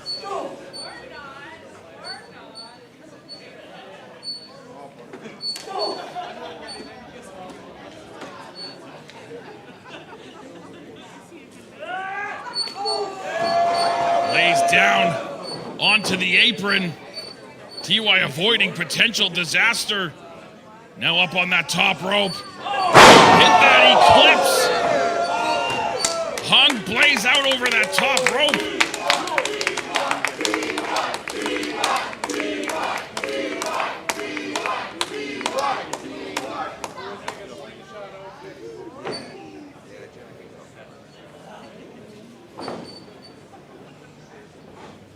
And that swings the pendulum in the favor of Jackson in a big way.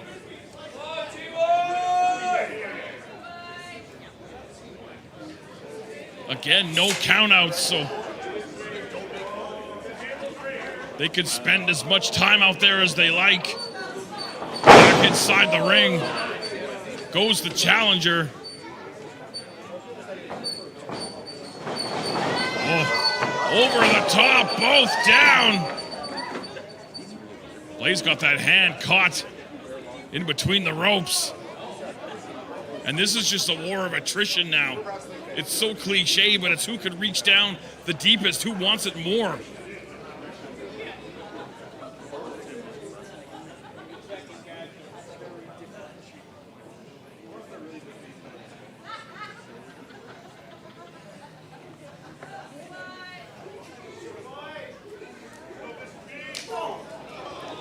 I mean, even Blaze flat on his back, still firing kicks.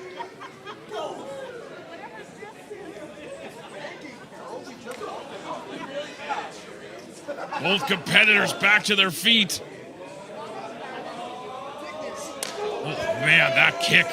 I heard that all the way up here.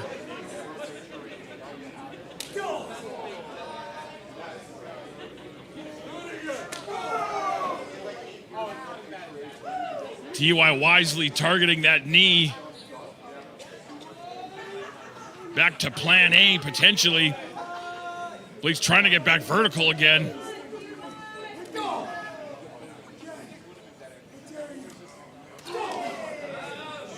Hard strikes from T.Y. Jackson. Blaze egging him on.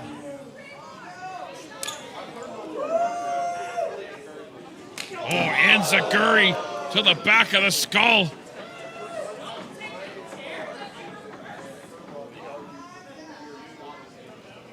Jackson crumbling down to the floor. Up on that staging area.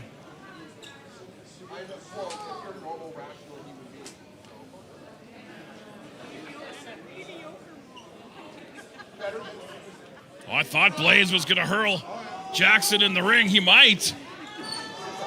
Off the ropes into that super kick.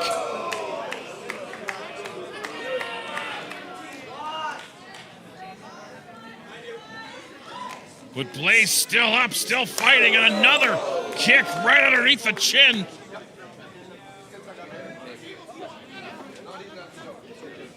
I mean, this is an oh my God, an absolute war. TY charge it in. Spinebuster from Blaze through the table.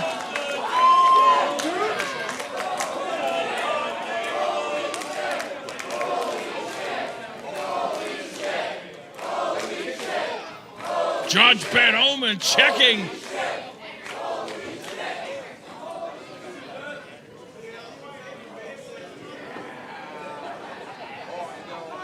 That was an absolutely violent collision through that table.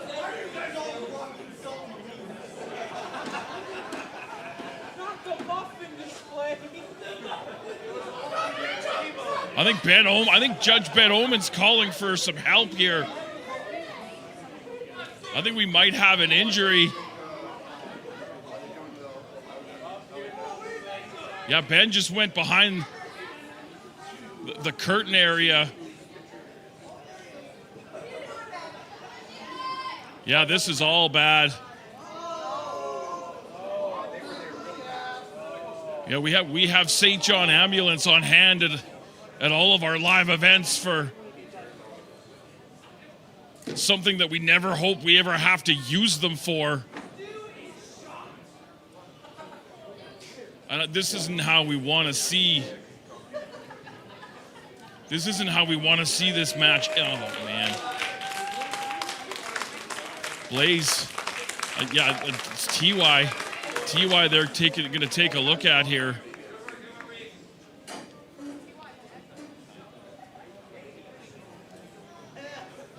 Yeah, it is dead silent here in the rec room. This is. I'm not sure if it's a neck or a head.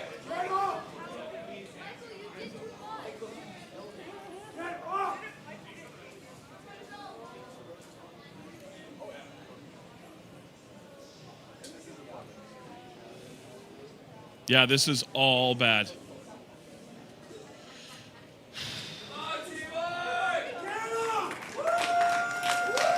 I mean, fans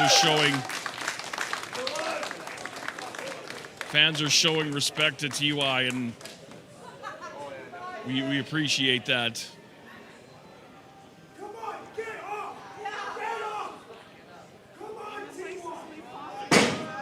I mean, we might just have to go off the air here. We don't want to do it this way, but yeah, another member of St. John Ambulance, our crew, they're behind that curtain there. Every live event for just such a situation. At least TY vertical now. And I can assume that they're going to take him into the back so they can take a look at him, but I don't know what happened to this match, but I mean that's not important now. Right now the health of TY Jackson is what's most important.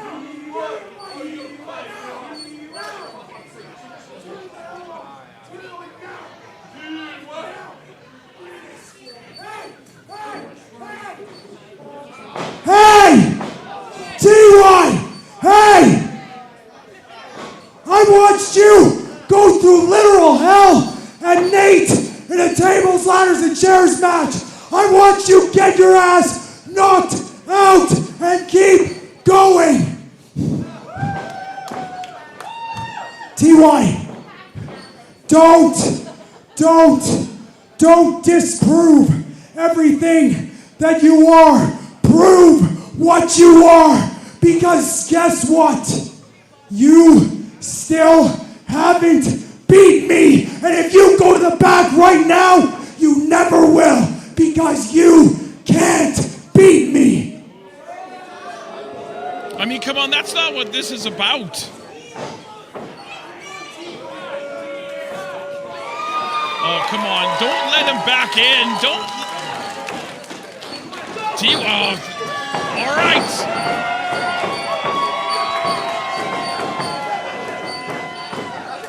T.Y. and Blaze just teeing off on each other. I don't know how either one of them are on their feet.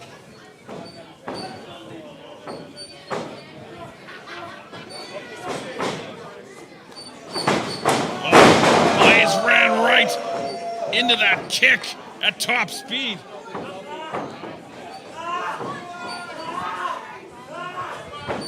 T.Y.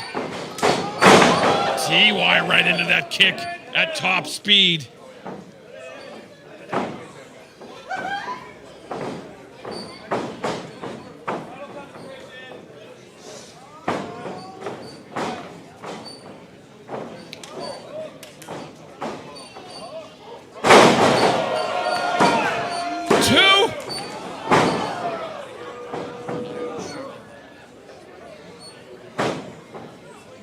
Unbelievably, Blaze got the shoulder up. And look at T.Y. I mean, he was being carried out by medical personnel. And now he's right back in this thing. And for that kick, springing off the ropes. Missed its target. MRP looking for the final consecration. Landed. 2. T.Y. kicked out of the final consecration.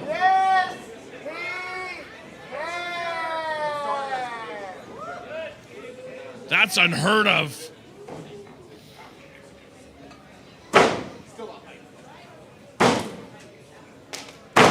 I'm running out of words.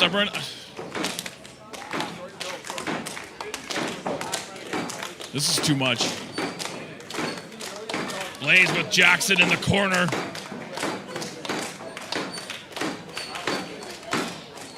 Trying to muscle T.Y. up.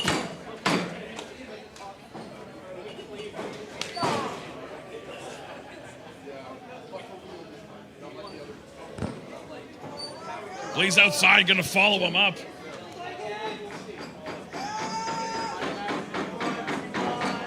I mean, this spells bad. This is up on that top rope. Oh, he's not gonna try to do an avalanche final consecration. That's inhuman. Trying to muscle Jackson up. 59 minutes have elapsed. A time limit draw will be called in 1 minute. We are down to the final minute of our 60-minute time limit for a championship match.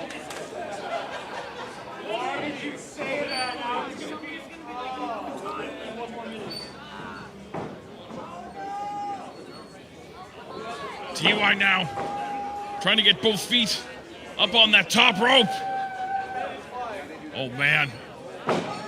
Blaze on top. T.Y. follows. Spanish fly from the top. From the champ.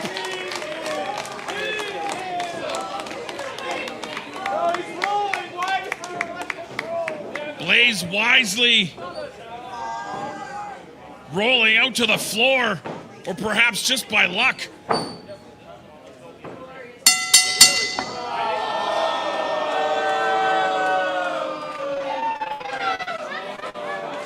And it would appear that the 60-minute time limit has expired. This contest has been declared a 60-minute time limit draw. That is... And still, your Love Pro Wrestling Grand Champion, T.Y. Jackson. That is one of the damnedest matches I've ever seen. An absolute war. 60 minutes solves nothing.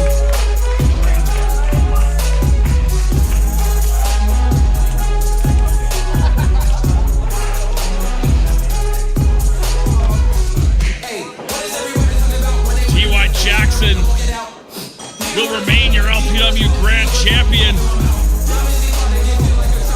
I mean, he did not beat Michael Richard Blaze, but Blaze did not beat T.Y. Face to face, nose to nose. 60 minutes. Well, you just took an hour. It's already been an hour.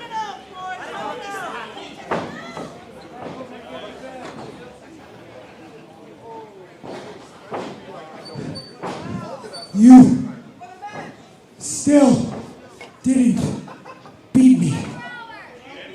Yeah, we know. No one won. A very, very famous professional wrestler said, to beat the man, to be the man, you've got to beat the man. Around here, until you beat me, you aren't the man. I dare you. 5 more minutes. Blaze calling for 5 more.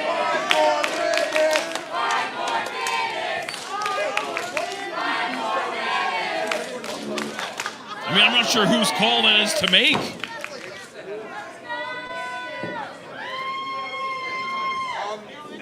out there. Do a left turn, go down the stairs. 5 more minutes, huh, Michael?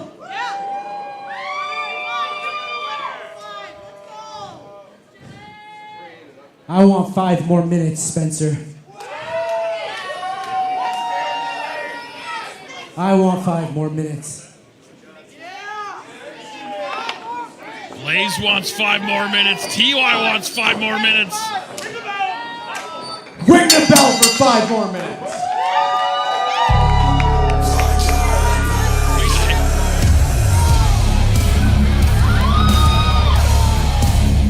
Mars the specialist.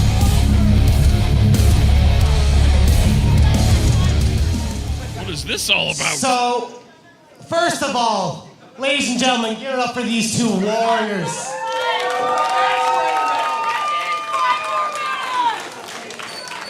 And I was more than happy staying back there and letting the show end as it would.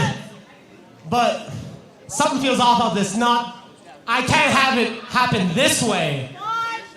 Because, you see, a few months ago, I became the #1 contender for that grand championship. That is and true. You leapfrogged me because I got hurt. So you had your match and you didn't win.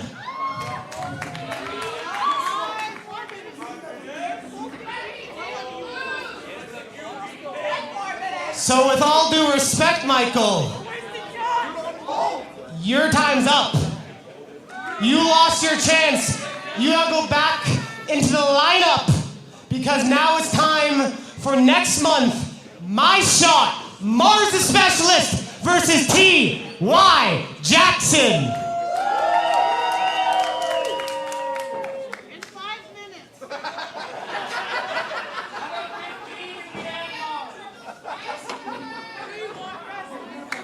It's looking like Blaze is going to acquiesce to Mars.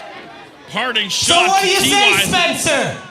Next month, LPW 51, T.Y. Jackson versus Mars, the Specialist for the LPW Grand Championship.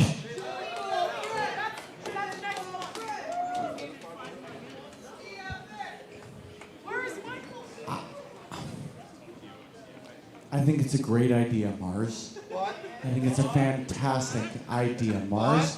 I think that 2 of the best Canadian professional wrestlers, 2 of the biggest fucking stars that we've got in Love Pro Wrestling going one-on-one is a great idea. So, you're not wrong, Mars. Next month, Love Pro Wrestling 51. T.Y. Jackson defends the Love Pro Wrestling Grand Championship against Mars the Specialist. There you go. That is a main event. Mars, I didn't want to do this here.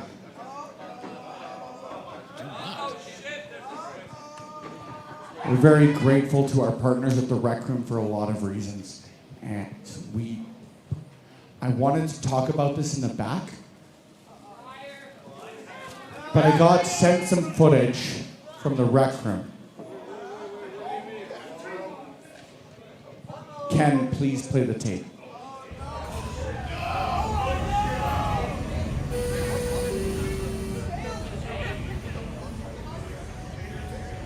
Mars hates his own beating!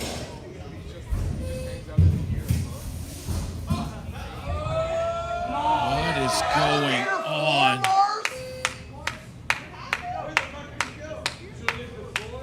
What is going on?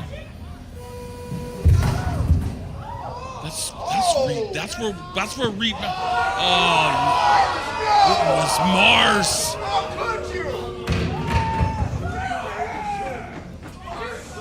It was Mars.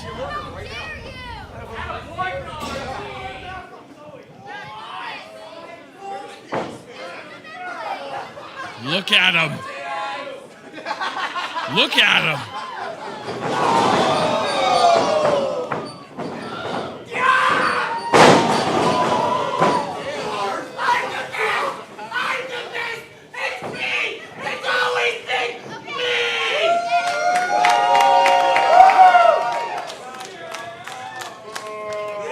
Mars took out his partner, his brother.